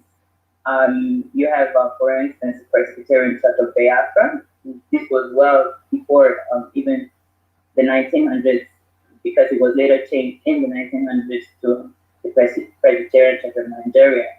And for so many other reasons, that we had the Calabar people, for instance, agree with the Jamaicans at that time when they were trading for this region, the Bight of Biafra, and so on and so forth. People kept using that, name. There are so many reasons why we can call ourselves Biafran. There are so many reasons, even if, of course, they have never asked us. Even if, of course, some people feel that we have never been asked. If we go back to our initial agreement, or if we go back to when the People's General, Dumum Odumegojuku, was sent to Eburi to speak on behalf of the Biafran, all the old Eastern region people, which in turn became the Biafran people, you would see that not just one, but all kings, Amayanabos, chiefs, be it in Ilembe, in Ogoni, and the rest were all consulted. And they picked and sent Dim Odumegojuku forward to represent the people, speak on behalf of all the nationalities who were under the Eastern region at the time. And of which we all know that this was not one of the reasons why Dim Odumegojuku came out in May to claim what had been agreed, was because of some pressure from the background, from some of these chiefs that really wanted to know and find out about what they had, the errand, so to speak, that they had sent him for, which is normal. If you send out a warrior or you send out a spokesman on your behalf, you expect an answer. So I believe, and I agree with my sister Cecilia, that a lot of folks need to be done, and we need to sit down and speak about it. The Ogoni people have always been very autonomous in the way they carry themselves, present themselves, want to be looked at. Personally, I am Izon and Eleme. My mother is Eleme, and an Ogoni man will tell you that an Eleme man is not his brother, or they have no relation whatsoever. But an Ogoni man will say Obari, an Eleme man will say Bari. So I was talking a bit when my sister Cecilia was speaking.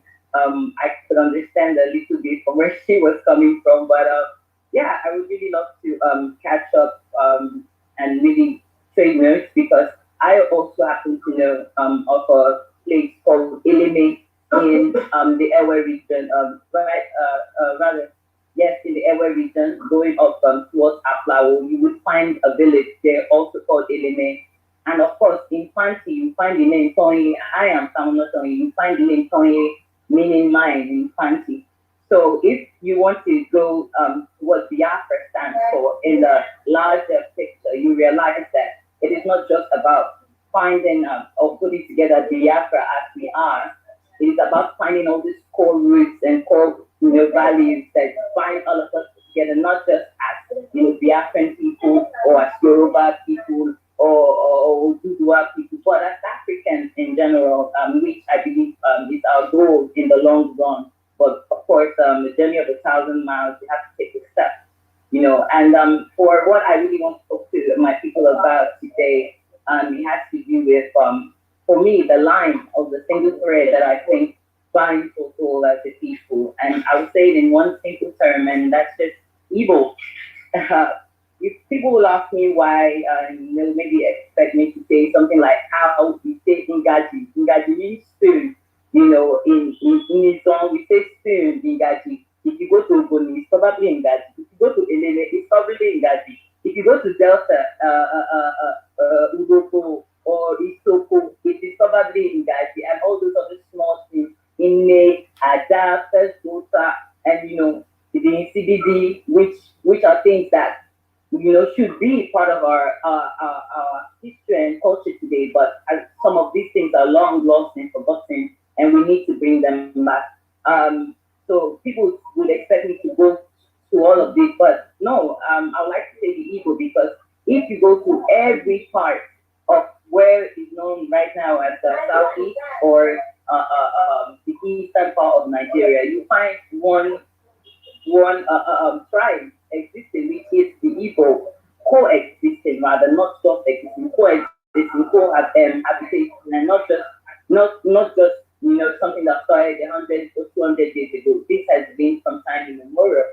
So I would like to believe, due to the researches that I have made personally, and the findings that I have been privy to, due to the internet and the rest of them, and people that I have met, the Igbo is a common thread that binds us all in the eastern region. And I like to believe that where we no longer find an Igbo person or an Igbo indigenous community, let me be clear, an Igbo indigenous community, then we can say, okay, that part, that is where the Biafra line stops. But as long as you can find an Igbo indigenous community, I tell you, the map would not be any more correct to say that is a part of Biafra land.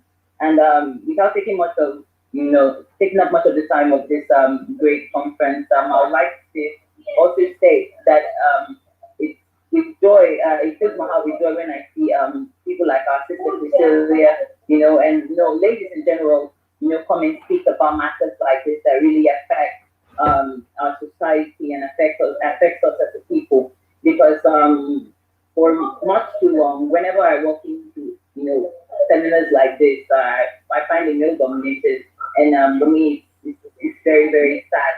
And I am very, very grateful that, I hope that in the future that we'll have a lot more females, women, participating of all ages, because it's very important. I mean, as African women, as a Biafran woman, I have seen my mothers be very strong women who have raised very strong men, be it from the Aba Women's Riot of 1929, and apart from that, coming forward, you see that our women have always been strong and they have always showcased that. Of course, we have respect for our men. We know where our place is at, but it doesn't mean we don't have to stand side by side and support them in whatever they have to do. And it doesn't mean that we do not have a voice when it comes to speaking the truth and speaking of how things should be done in a certain way. Because at the end of the day, I can tell you for a fact that the women raise the children, and at the end of the day, before a man goes out there to become a leader, the first teacher he has is his mother. So it's very, very important that we teach our female children of what the right things, the right values of our society is, so that when they step out there, even if they are just women that stay at home and they are homemakers, they can reach the finest of men. Thank you very much to this great conference. Thank you very much for having me. My name is Iriawo Tamnotoye, and I am proud to be Biafran. Iriawo, thank you so much for that. In Fatherland Group, rest assured that our men are alongside our women, and our women are alongside our men. We don't have one in front, one behind. We have them side by side. So your message is taken on board. Valuable presentation. I understood from that the Kalabari are eyes on people, and that Ijo is actually a corruption of the genuine name, which is Izon. I understood from that you were Biafrans even before Nigeria came into existence in 1900. And that's a powerful message, reinforced by the illustration that the Presbyterian Church of Biafra predated what then became the Presbyterian Church of Nigeria. So this is evidence-led reasoning, and this is what Fatherland values, much more than emotional reactions to situations. We love it when we're evidence-led, reasoning-led, because our greatest gift as human beings that separates us from animals is the power of reason.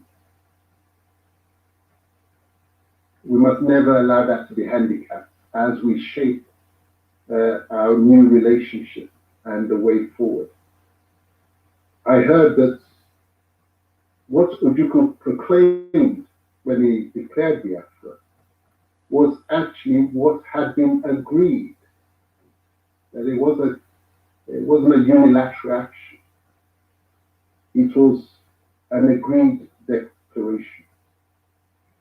I heard that Ngaji is a spoon, and this is common right across the Eastern nationalities. I probably murdered the pronunciation as a Yoruba man, but my wife will correct me later on. Ngaji is a spoon. It illustrates in the common thread, and which she explained very clearly that there is a common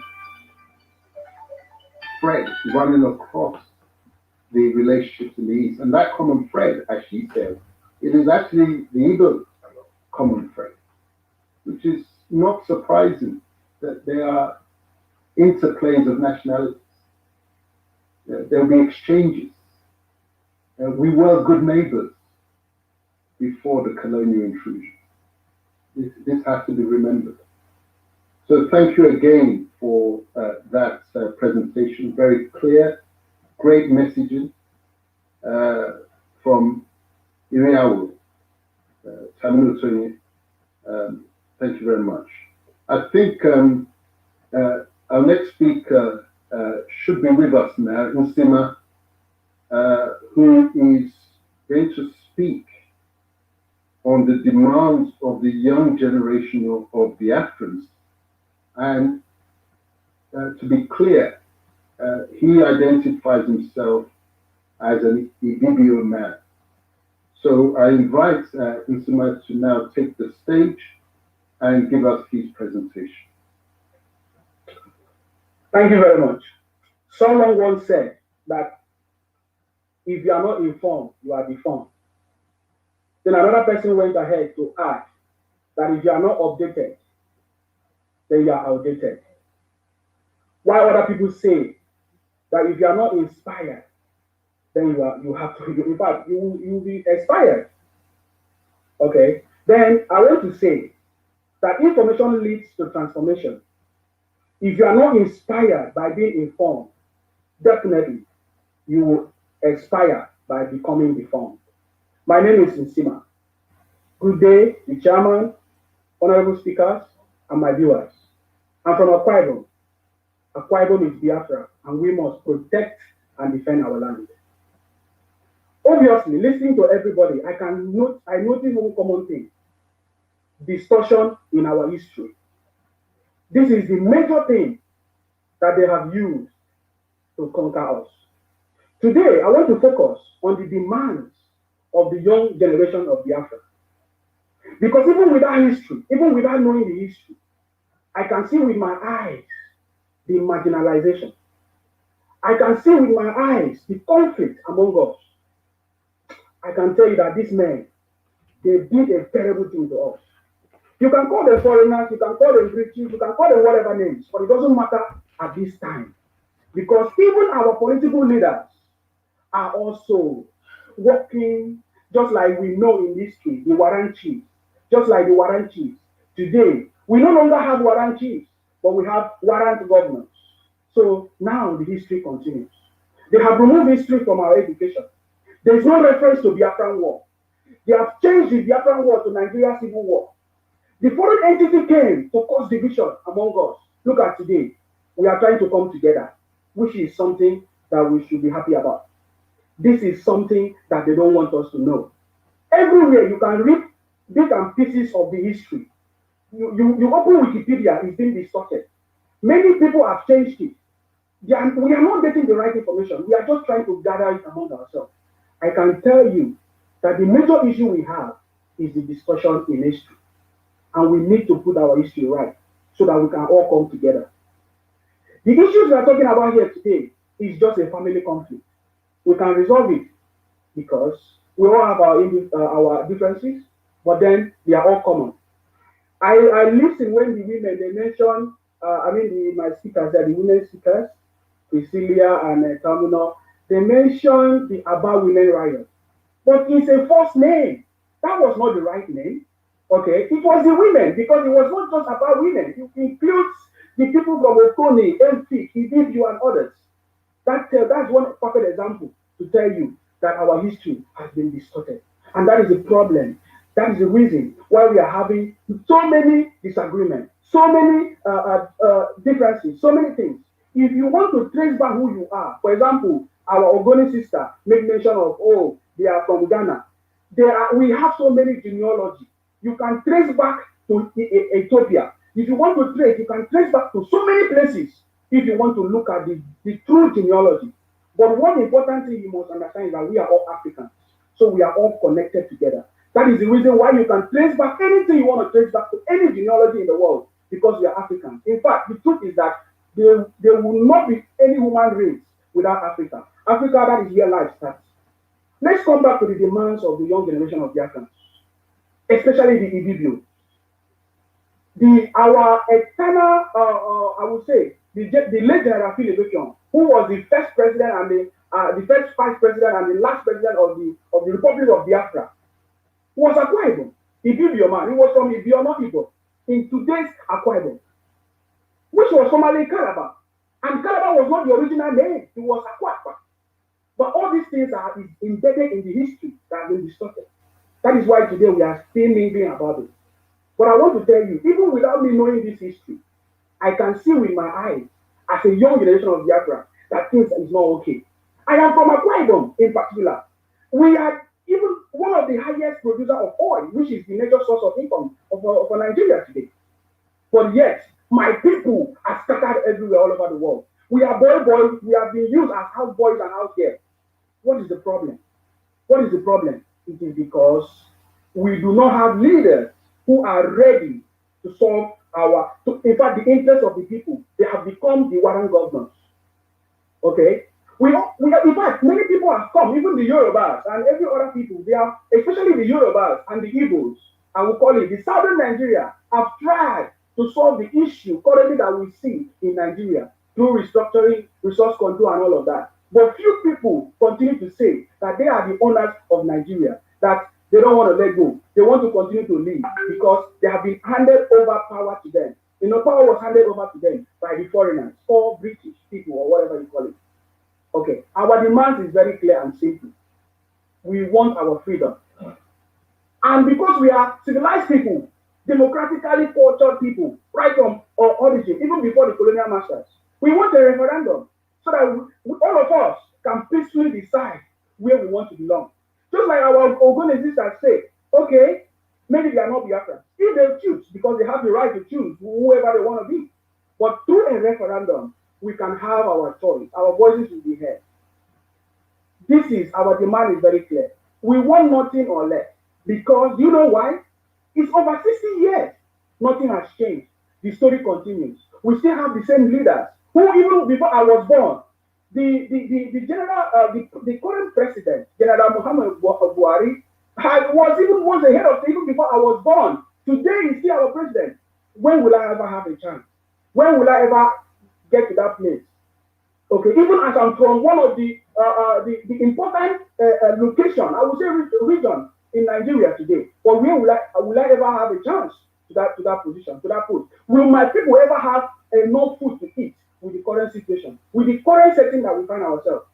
That is why we can continue to say that the only thing that we need now is a referendum. There are lots of things that we might mention. The Biafran War is not in the history of Nigeria.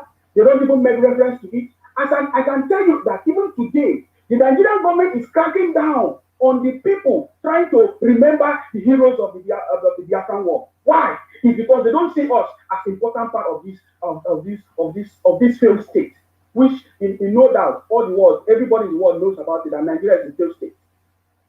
They don't see us as important people. We have been marginalized. The resources is being generated from my place, Akwa Ibom, and any other places, and then it's being taken to somewhere else, and they share it among ourselves. There is nobody in Akwa Ibom, a common person in Akwa Ibom that benefits of of resource that we have in our land. So I cannot continue to listen to intellectuals, so-called intellectuals, professors or people of high caliber of education that have no solution, practical solution for my people, yet continue to tell us that, oh, it will be better one day, restructuring will be this, but I can tell you it will never be better because now I'm over 30 years old. I'm already getting old, and Buhari is still in office. His age has been distorted. So many things have happened. Okay, let me go back to my people. Who is a Biafra? Who is in or Biafra? Who is in or who is out? It's obvious that we are all brothers and sisters. That is why we can feel that sense of belonging. But because history has been distorted, that is why we have different misunderstandings. But we can come to the table and discuss this because it's a family issue. Every family has problems, but it can be resolved if properly resolved. Thank you so much. Thank you, Nsema, for that brilliant and powerful presentation. Really encapsulated by the statement of the very obvious that's staring us in the face. That Buhari was president before he was born. He's now 30 years of age. And here he is again with another term. And Nsema asks, when will it be my turn? He said that if you're not informed, you are deformed.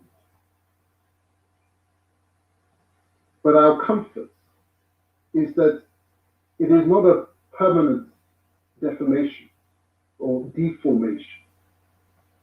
It's curable.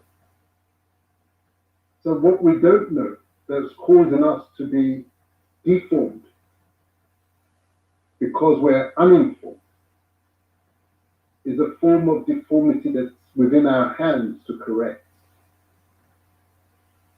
He said that they've distorted our history in order to conquer us.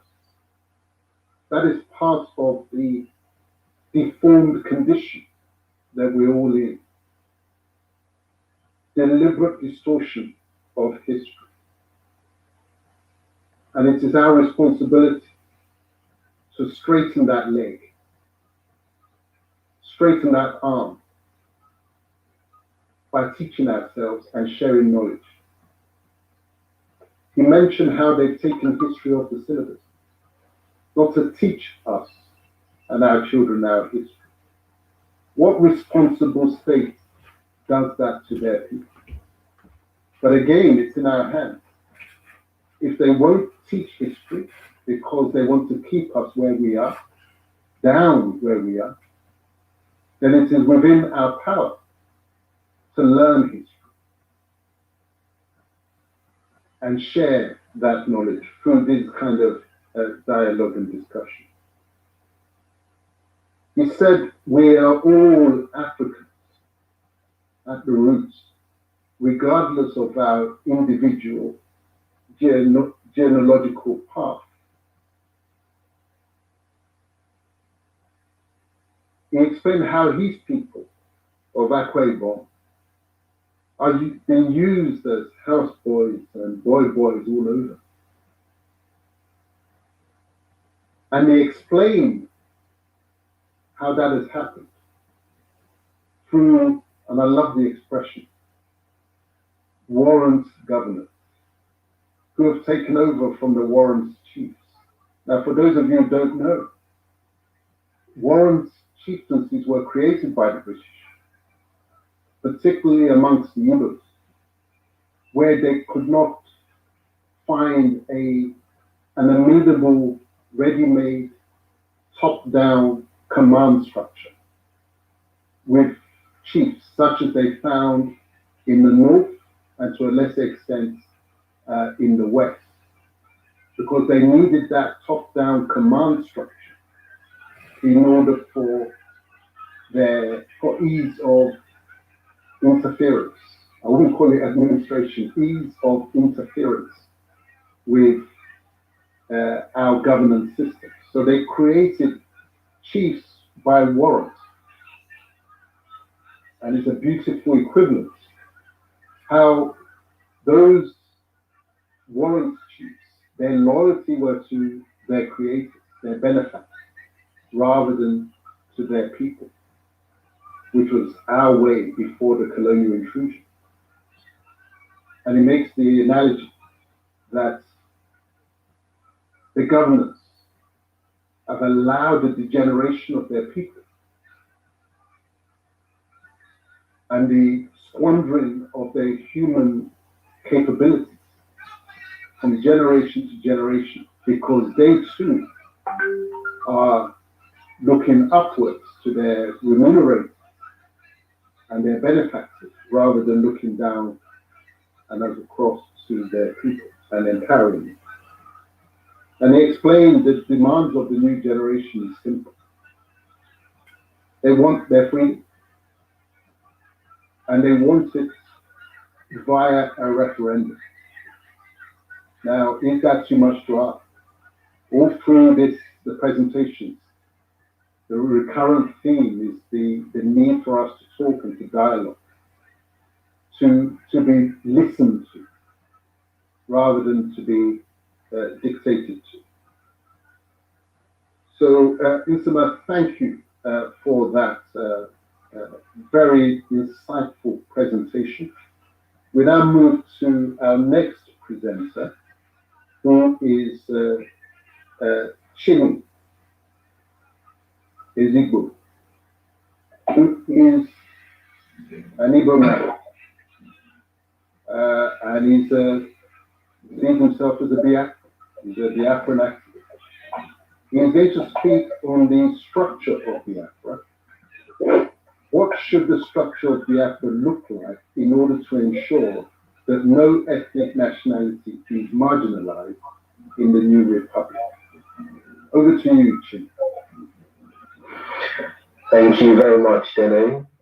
Thank you to all our speakers, and you've all spoken well.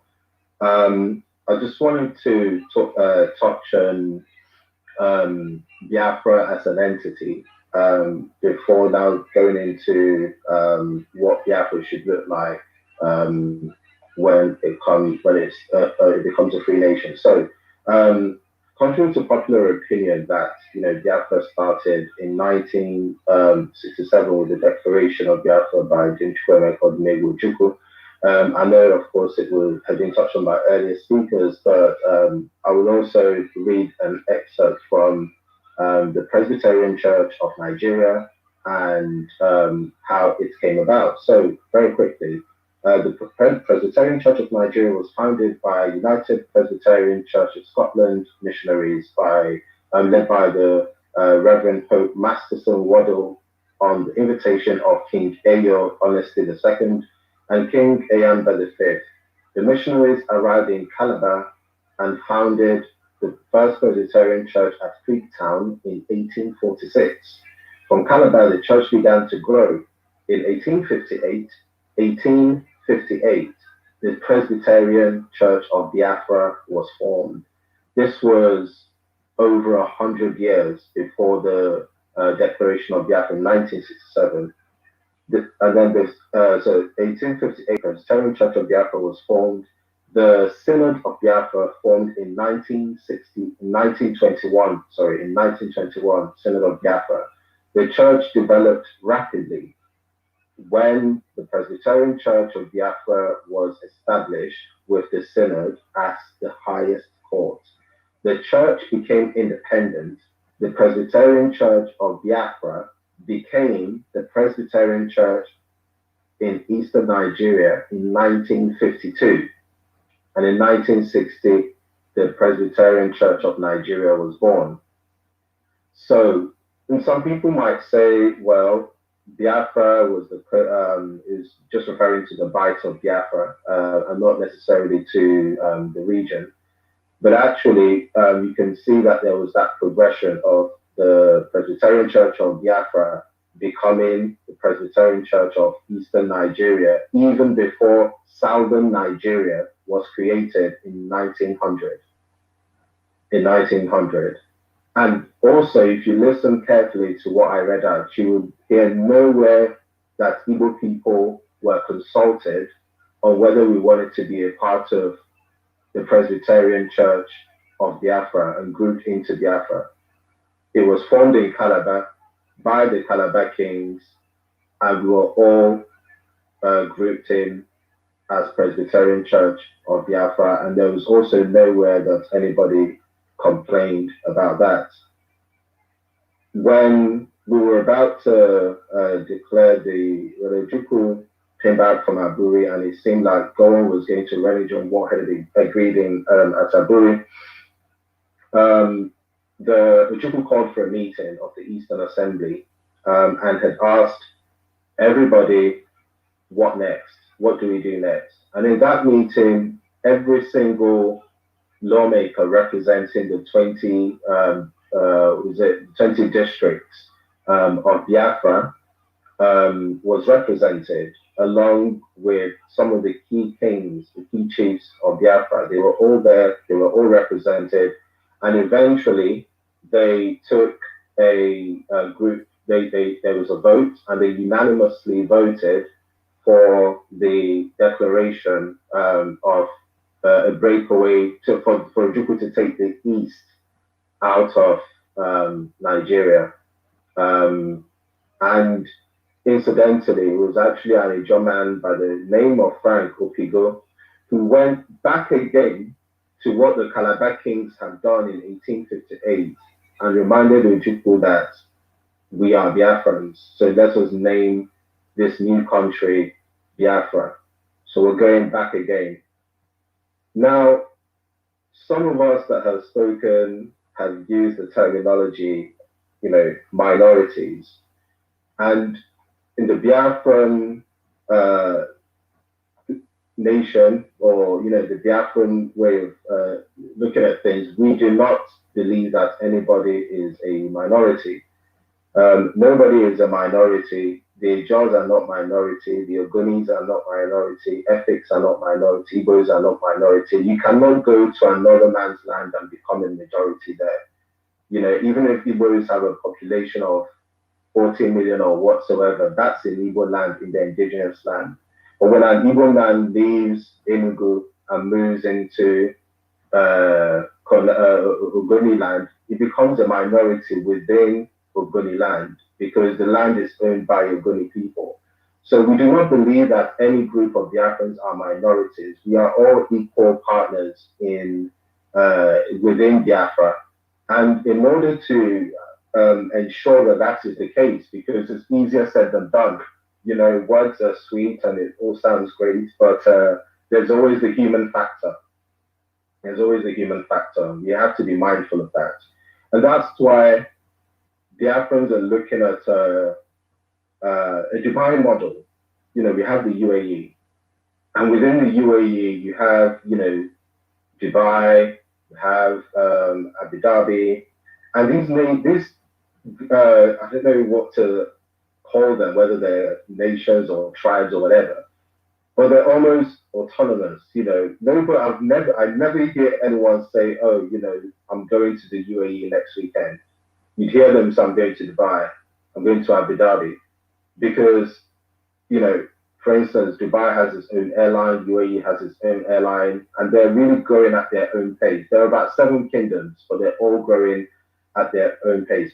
And so this is what we want to, something similar that we want to replicate in Biafra. We don't want a Biafra where one ethnic group will marginalize the other ethnic group. And some people may think that the Igbo will marginalize the other smaller ethnic groups because they have a larger population. But it's interesting that presently in Nigeria, the group that seems to be marginalizing everyone is probably about number 10 down the line in terms of population. They are not one of the big 3. They are not the Igbo, it's not the Yoruba, it's not the Ijaw, it's not the Kanuri, but those who are not even Nigerians that migrated from outside have somehow taken control of things. So we don't know if the Igbos will marginalize Biafra. Perhaps it could be the Ogoni that will marginalize all of us.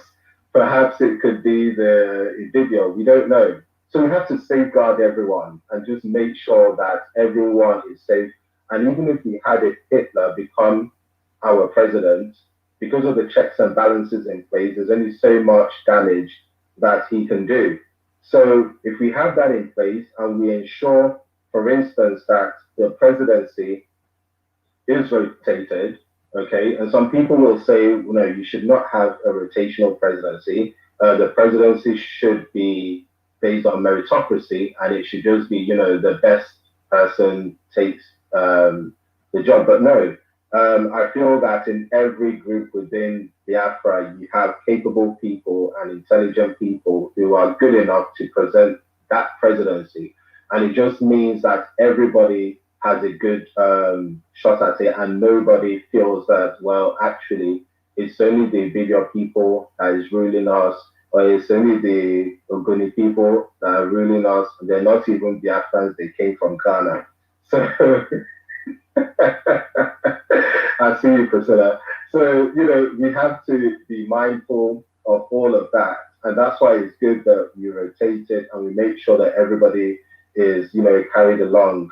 And also referendum. Another thing that has been mentioned is that a referendum in the Constitution. So if we have a referendum in our Constitution, and it says quite clearly that every 25 years, any group that wants to leave would have the right to have a referendum and decide what it wants to do with it, so, whether they want to remain or leave. When it's there written in the Constitution, it then means that people, whoever is in power, understands that if you maltreat people, right, they will leave. They will leave, and that just means that people will respect each other better. We come into the element of resource control.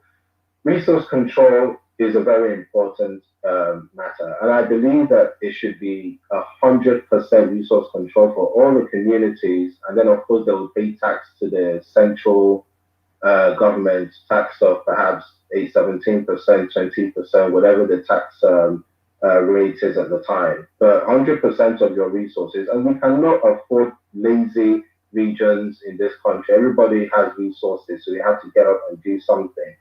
So, and then what will bind us together will be military and foreign services.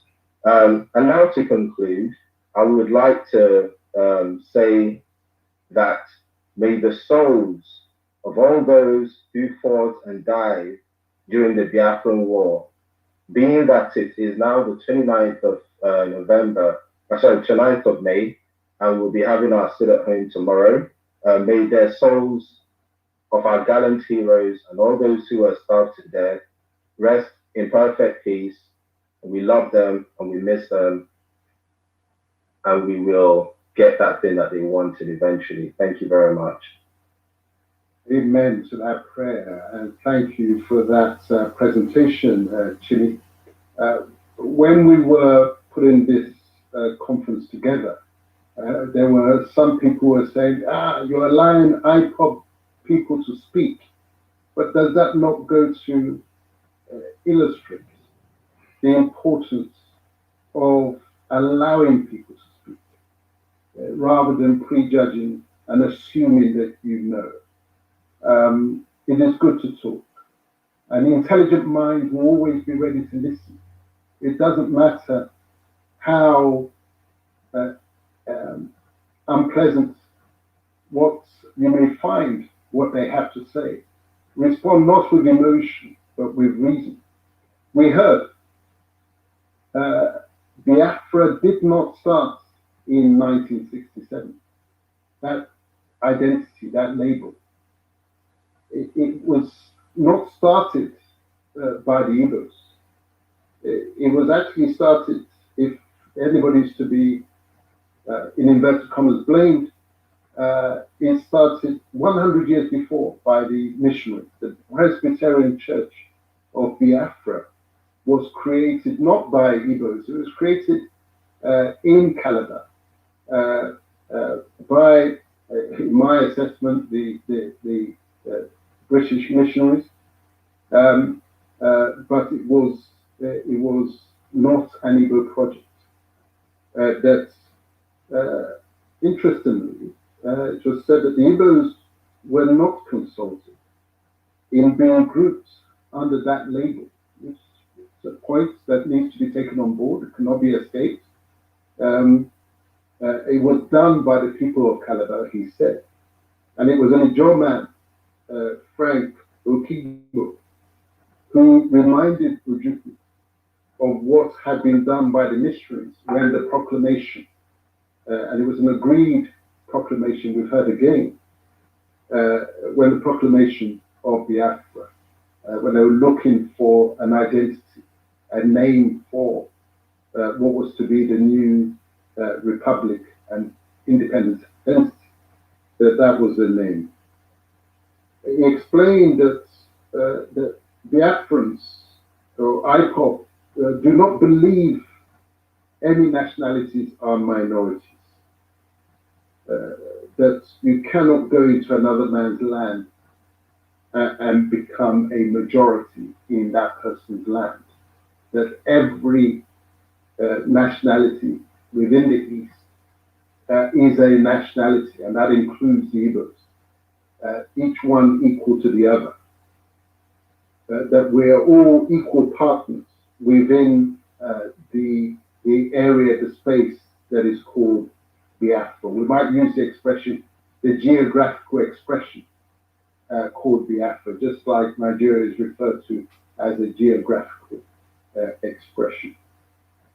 He explained that the vision for Biafra is modeled on what we see in the United Arab Emirates, with Dubai having its own identity and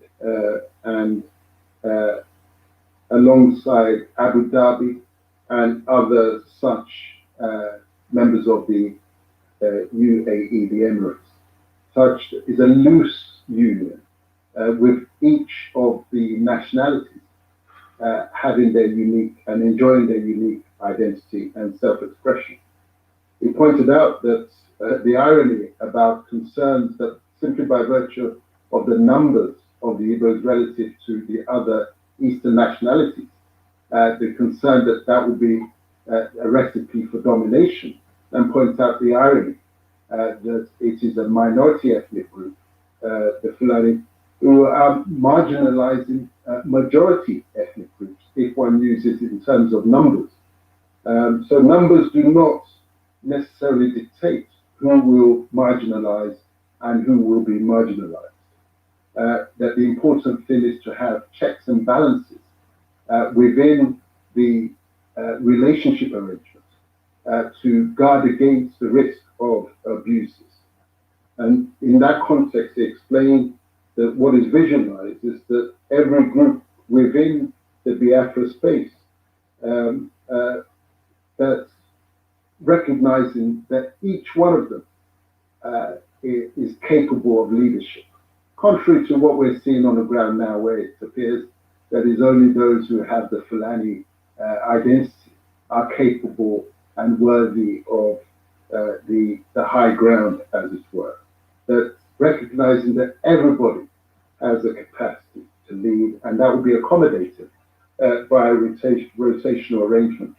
And then finally, what I picked up was that he said that any constitutional arrangement for that area would have and incorporate a right to leave, because if that right exists within the constitutional arrangement, then there's less likelihood of abuse once you know that there's a pathway for departure.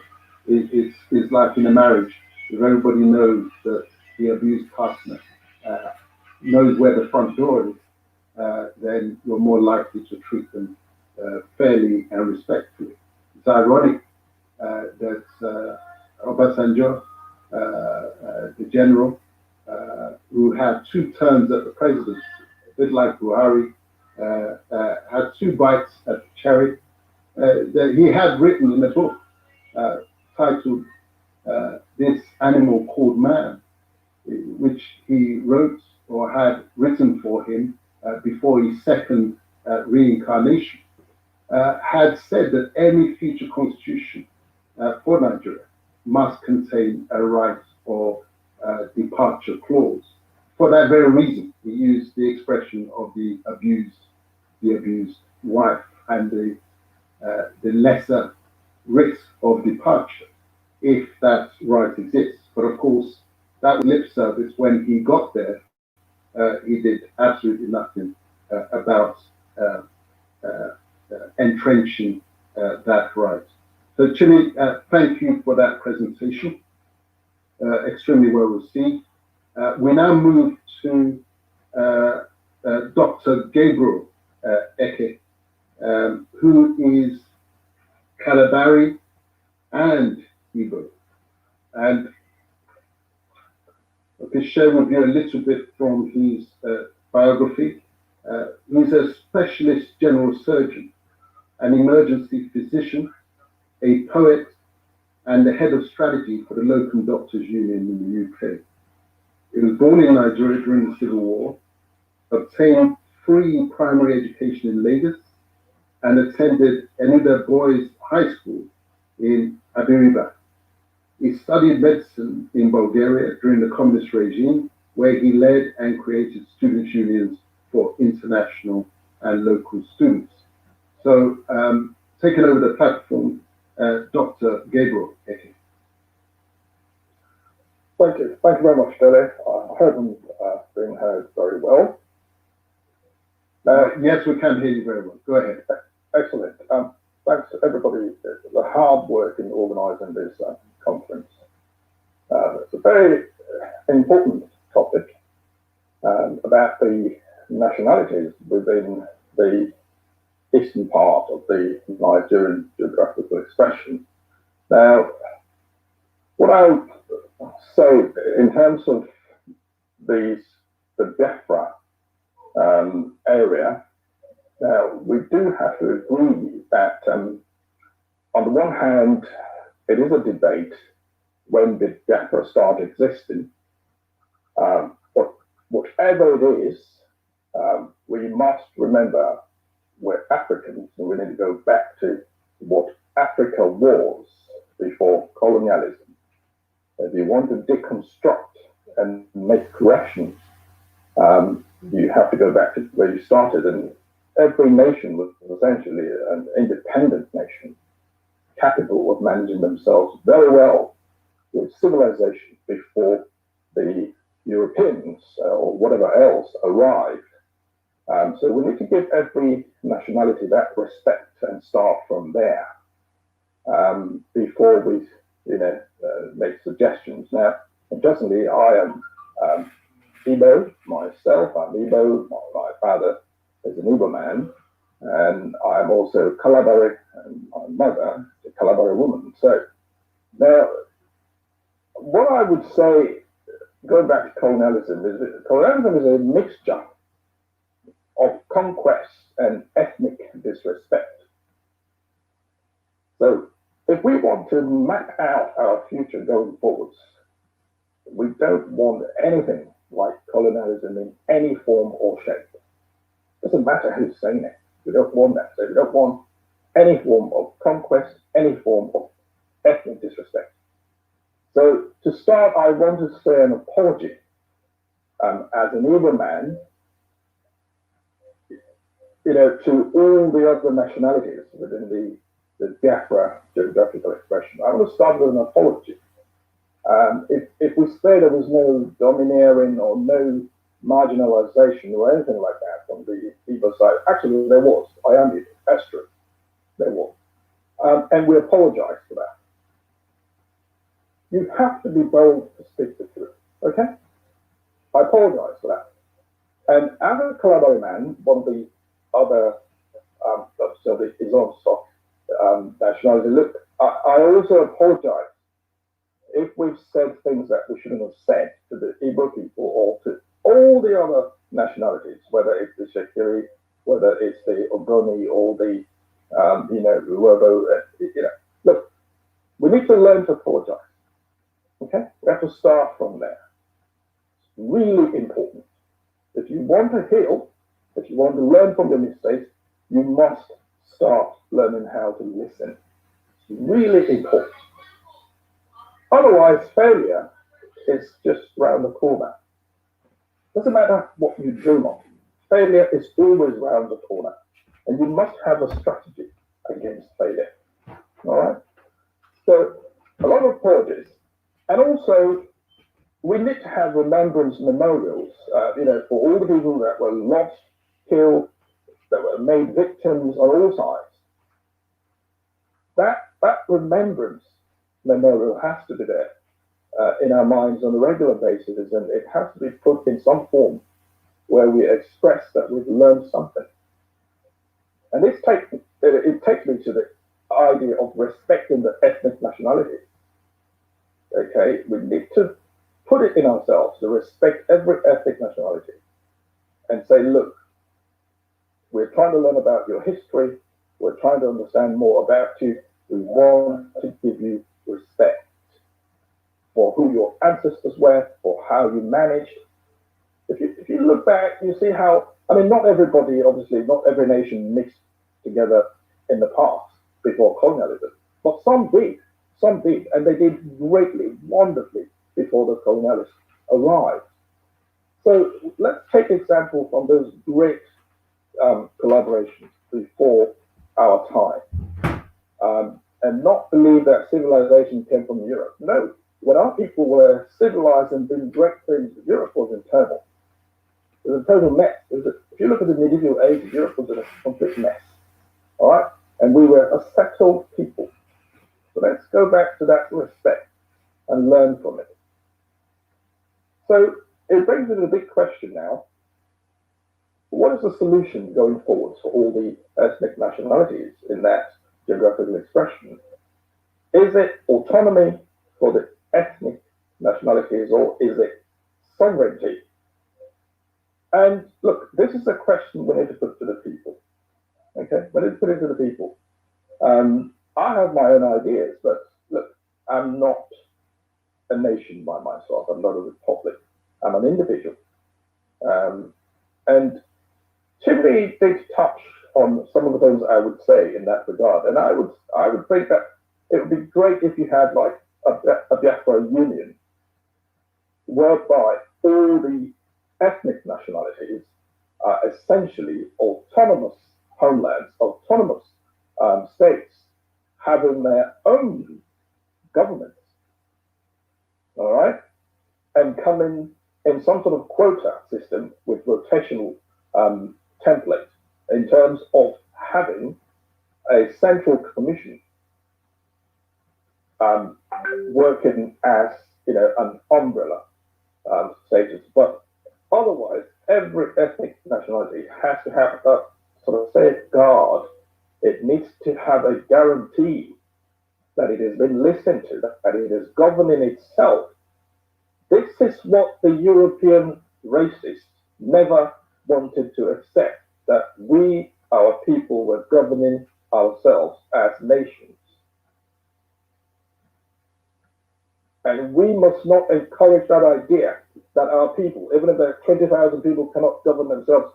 Absolutely they can. Every African nation can govern themselves, absolutely. The Igbo man does not need any other nation in order to survive. The Igbo man can survive by himself. If you go to the Igbo nation, the Igbo people will sit down as a nation and survive and manage themselves very well. They don't need anybody else to manage. Let's just understand that. That is the truth. Okay? The Yoruba man, the Yoruba woman, the Yoruba nation does not need the Ishakiri to survive. That is the truth. You have been surviving for thousands of years, for hundreds and hundreds of years. You can survive. Okay? So let's have an arrangement that allows the people to speak up for themselves, so that we can see people having confidence in whatever we're trying to do. Not speaking on behalf of them, let them speak for themselves. Let's start that process. And what the Fatherland Group is doing, getting people into discussions like this is really wonderful. Let's take it up. Let's listen carefully to one another. I don't want to go into my pedigree and all that stuff, looking at who my grandfather was, my great-grandfather. That's a very great family heritage on both sides, actually, on the Igbo side and on the Calabar side. But the bottom line of I've listened carefully from childhood and I've learned a lot. It's really important that we listen carefully to one another, because the greatest skill is essentially the skill to listen. Okay, and I'm very glad to hear what a lot of people are saying. I want us to take this opportunity to learn to create avenues and great example of friendship. I think it's the example of friendship that we need to look at. That's where we stand. We want to make great friends going forward. That is all we need. And whatever you want to go into, make sure you're happy with it. You looked at it, look back retrospectively, and then you can have a good foresight. We don't want to be doing anything in hindsight. Priscilla said a lovely stuff, but a lot of things she said, I agree. One that I'm a bit skeptical about is the Nigerian side of it. I need greater collaboration between all the nations. I'm not sure it's in the Nigerian form. I want to link up the Middle Belt. I want to link up with everybody else, the Yoruba, but I want it to be a collaboration of respect. Okay, I don't want it to be something created by non-Africans, and then we all get ourselves into squabbles forever. Let's sit back, learn to listen. It is not a complex business. It is actually the platform for success. I'll leave it at that. I have a lot more to say, trust me, but I just want to encourage us to improve our listening capacity and skills, because that is where our success will come from. Well done to everybody. And the Fatherland Group, listen, great stuff. Well done. Thank you to everybody. Thank you very much, Dr. Gabriel Eke. The closing message is the most powerful. We've got to improve our listening skills, our listening capacity. That is the key to getting over these problems that were created for us. He said, we must give every nationality that respect that they deserve. We must go back to what we were before. And he underlined that point by saying, we were governing ourselves as nations before the European colonialists came. People often forget that. Say, what will happen? How will we rule ourselves? How will we survive? But before 1900, how were we arranged? It was people and peoples governing themselves, finding their own leaders, their own way. He said, colonialism is a mixture of conquest and ethnic disrespect. And going forward, as we rebuild, because undoubtedly this thing has crashed, as we rebuild, we must eschew those instincts, those terrible instincts of conquest and ethnic disrespect. He said that he wears two identities proudly. He's an Igbo man, and he's also Calabari. He said, as an Igbo man, he apologized for the manifestations of the quest for domination shown towards other ethnic nationalities in the East. But beautifully and symmetrically, as a Calabari man, the other side of him, he apologized to the Igbos for what his people and other, I dare say, smaller nationalities. In fact, let me stay away from the word small, because when we're in the context of relationship between nations, it is not numbers, but the entity. So other nationalities of the East. An apology to what they did and said to the Igbos. Because undoubtedly, in the midst of war, as I touched on earlier, it's naive to think it was all one way.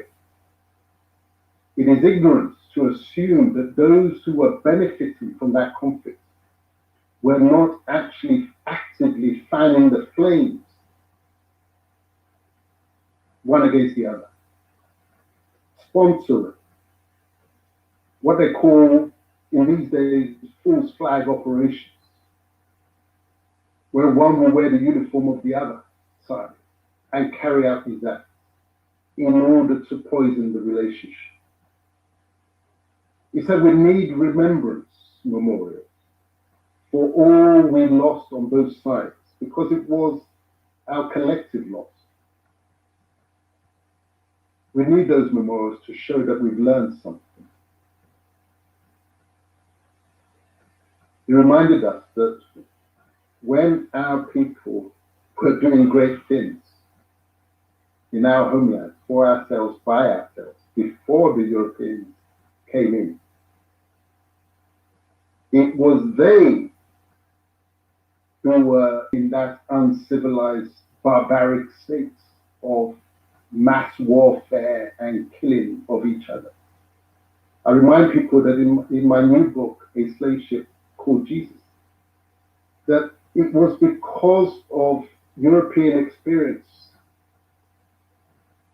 accumulated and acquired from bloody wars, 100 years wars, 30 years wars. It was that experience, very recent experience, with innovations in the art of killing, that enabled them to walk in and do what they did, from the slave trade right through to colonization. Yet the narrative was spun that we were the barbarians. What they actually exported to us was barbarism. This is why when you look at the state of the land now, it resembles the state of Europe at the time of that first interaction. He said that the issue for our people is a choice between autonomy and sovereignty. Sovereignty, we're a freestanding nation, each and every one of us that were thrown into the sack of amalgamation. Autonomy, we're together, we have something resembling Nigeria, but one that respects each and every ethnic group. He said within the Biafran space that what he envisages is autonomous states having their own governance with a central commission.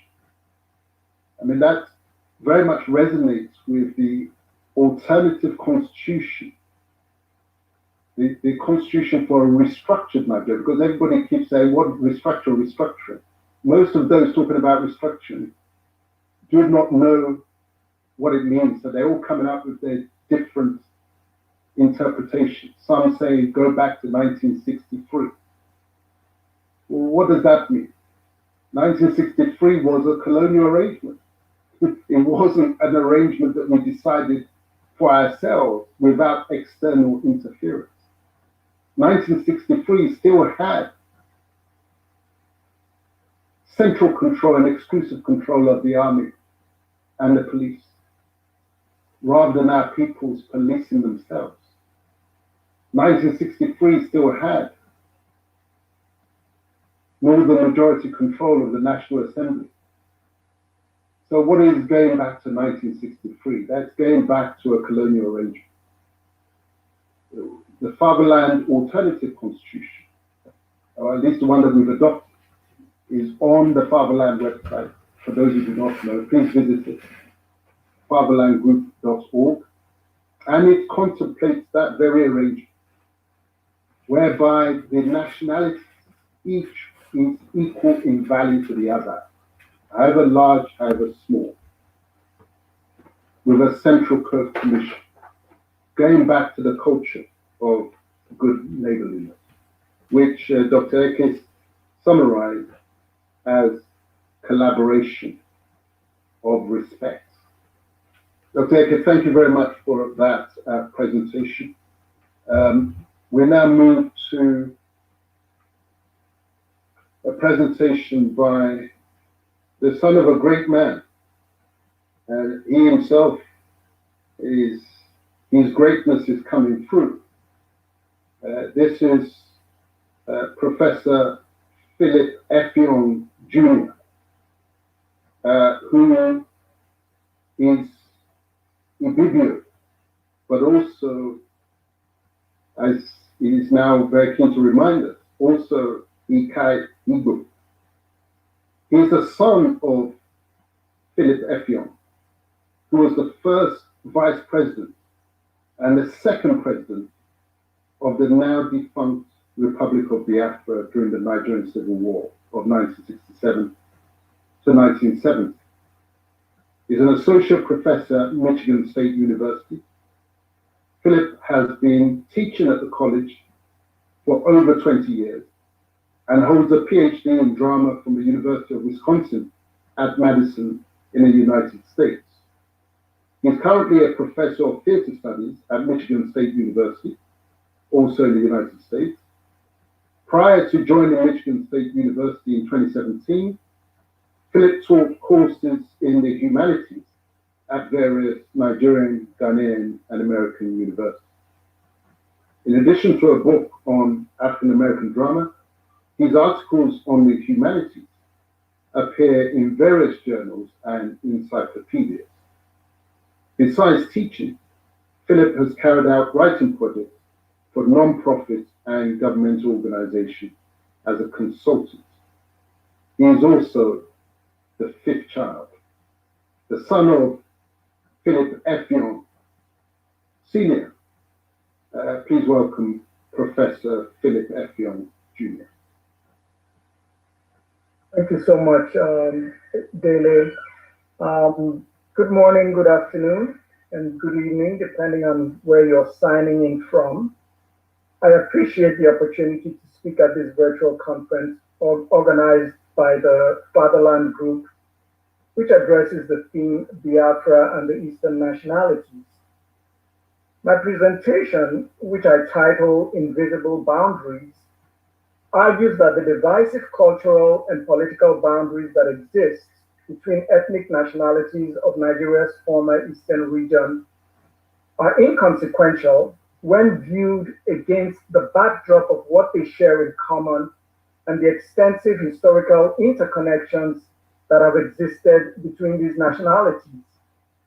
I therefore insist that these boundaries are invisible because they are artificial and can be dismantled.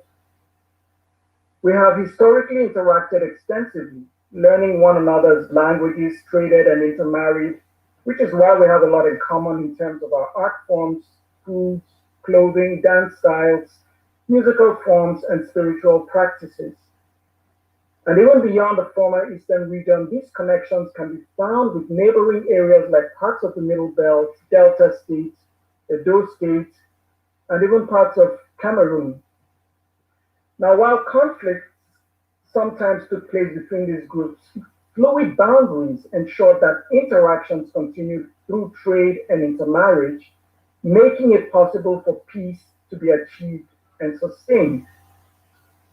The creation and eventual amalgamation of the southern and northern regions of Nigeria in 1914, which was done by the British to facilitate their desire to exploit and control, generated new boundaries, new territorial obsessions, and new conflicts between ethnic groups. Ethnic nationalities that had experienced autonomy in pre-colonial times were now compelled to compete aggressively under a new system that undermined their ability to control their resources and institutions. The effectiveness of gaining support and control through the creation of boundaries was achieved by General Yakubu Gowon on May the 27th, 1967, when his regime created 12 states, including 3 in the east, which successfully isolated the Igbos. The creation of states in the former Eastern region did not only signal the false impression of restoring autonomy to ethnic groups that viewed themselves as marginalized, but it also branded the Igbos as the prime reason for such marginalization. The result was an atmosphere of uncertainty and suspicion, which is why during the Civil War, many non-Igbos sat on the fence, changed sides, opposed Biafra, or became victims of assaults by Igbos and Biafran soldiers. This internal conflict accelerated Biafra's eventual demise. Tensions between non-Igbos and Igbos in Biafra was such that my father's younger brother, who himself was a Biafran soldier, was almost killed at a vigilante checkpoint, except that Biafran soldiers successfully vouched for his being General Effiong's brother. In another instance, Effiong sought the intervention of Igbo community leaders when refugees fleeing from modern-day Akwa Ibom State to Aba and other Igbo towns were either halted or physically attacked. At the last days of the war, when Effiong recommended that General Madiebo accompany General Ojukwu and other Biafran officials who were scheduled to lead Biafra to the Ivory Coast, Effiong was not only concerned that Madiebo, as head of the army, could challenge his decisions, he was also concerned about the support that Madiebo might receive from other Igbo leaders. Despite this conflict between Igbos and other Eastern nationalities, many non-Igbos, including myself and my father, have refused to condemn the Biafra cause and Igbos in general. We essentially reject a very destructive behavior pattern, which is the tendency to judge and condemn by overgeneralizing. This was the case when thousands of Igbos were demonized and assaulted because of the participation of some Igbos in the first coup of January the 15th, 1966. The Igbos that tried to kill my uncle and those that attacked refugees from non-Igbo speaking areas do not represent generality of Igbo people, and neither were their actions based on any Biafran policies. The vast majority of Igbos are not hateful murderers and bigots. Every society has criminals, and the Igbo people and Biafra were no different. However, remnants of these ethnic sentiments can still be recognized in writings and conferences where the prominent role of non-Igbos in Biafra's leadership and within Biafra's military are either minimized or not mentioned at all. Today, the creation and/or self-centered demand for the creation of states continues. These states have never and will never provide a channel for meaningful progress. They will only serve to divide us further, will prove to be too small and too powerless against the larger federal government, and will mainly serve the interests of the political and economic elite who occupy these states. I should mention that I have been a beneficiary of the beauty of culture, contact, and interaction. I've lived in different parts of Nigeria, and in my family home, English, Igbo, Ibibio, Pidgin English, and Ikaibo were frequently spoken. My father was born in Aba, and his father spoke substantial Igbo. My grandmother collaborated with other Eastern women to challenge repressive colonial laws in the famous Women's Revolution of 1929. My mother speaks Ibibio, Hausa, Igbo, some Yoruba, Ukwani, and of course English and Pidgin English, while my siblings and I are married to spouses from a range of cultural backgrounds. We can embrace the multicultural and multilingual lifestyle of generations before us by pulling down the superficial political and geographical boundaries that keep us apart. To achieve this, I propose reclaiming our historical and ancestral ties and aggressively pursuing a civics educational curriculum that would expose us to the richness and greatness of other cultures. Harmony and respect are greatly facilitated by the extensive knowledge we have of one another. Otherwise, our relationships remain fragile. We also need to stop seeing ourselves as stereotypical representatives of ethnic identities, but as individuals with unique characteristics and skills.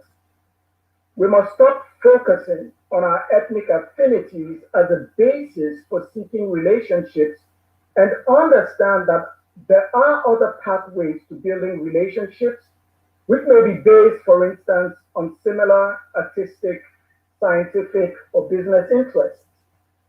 The self-seeking culture that has resulted from our tribal loyalties and the ignorance that sustains this culture has to be acknowledged and resisted. This also means discarding the common practice of condemning, dismissing, judging, and attacking those who express ideologies, belief systems, discontentment, and religious views that we either don't understand or that we disagree with. Otherwise, we will continue to experience a growing and disruptive climate of conflict and chaos. Finally, we must not allow ourselves to be manipulated by politicians who aggravate ethnic tensions for personal gain, and remind ourselves that our unity takes precedence over their selfish political ambitions. Except we demolish the hostile and often imaginary boundaries that keep us apart, our disagreements will only get worse and prevent the solidarity that is urgently needed if we are to achieve the equitable redistribution of resources, power, and wealth. Thank you.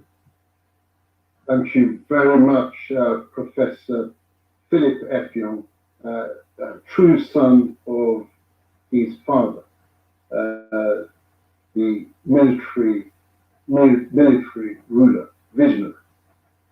He spoke of invisible boundaries, artificial, and therefore they can be dismantled if we want to dismantle. It is all about the will to do the right thing. The talk of it's impossible is nonsense. It spoke of the creation of southern Nigeria and northern Nigeria and the amalgamation which followed. That was an instrument of exploitation of our people and threw us into competition in place of the benign and peaceful coexistence and good neighborliness that characterized our relationships prior to that. We must never lose sight of that. He explained how the creation of 12 states branded the Igbos as the prime threat of domination in the eastern region. He explained how his father's younger brother was almost killed during the war, but for the intervention of Igbos who identified him as Philip Effiong's brother. He said we must reject the tendency to judge by overgeneralization from acts by individual actors, that every society has criminals. I put it always in terms that every society has its mix of the good, the bad, and the ugly. And to deduce and generalize from the acts of the few and take that as the conclusive definition of the majority is a great sin.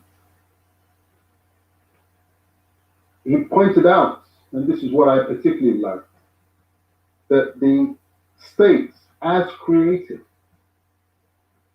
as we know them, will only perpetuate conflict. And why is that true? It is because when you look at the configuration of those states, they are designed just as the country boundaries in Africa were designed at the Berlin Conference.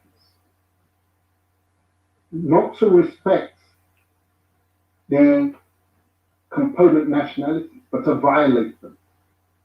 And so you find borders with members of the same ethnic group on either side of our state boundary.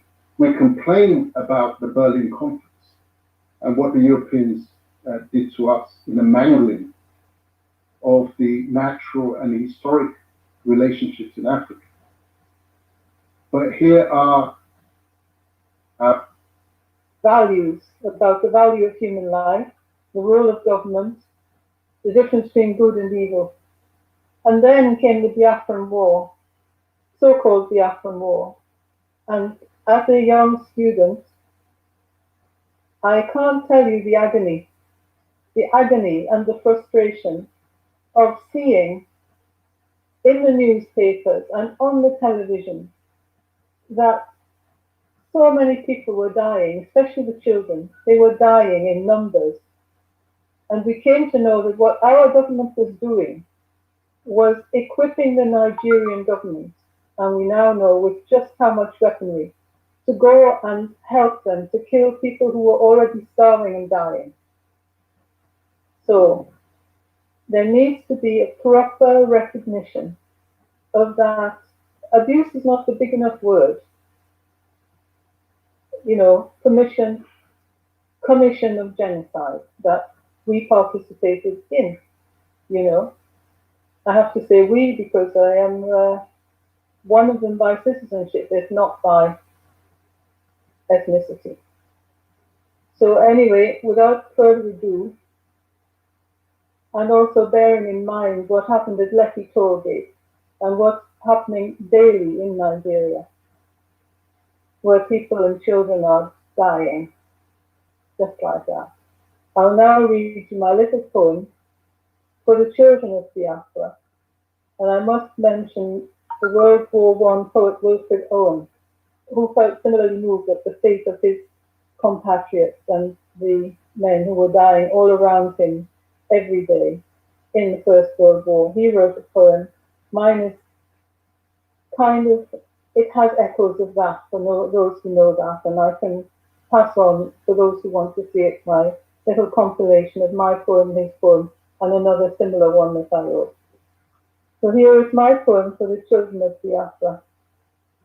What recompense for these, dying still as less than cattle?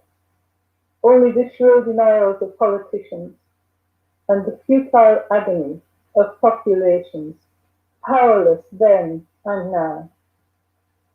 Too young ever to vote, schools bombed, girls raped, bodies shrunk with kwashiorkor. Only the darkness and the forest and the insane jet fighters roar. Still, the guardians of the law still kill and move us on in order to protect the politicians from ever being wrong. That's it.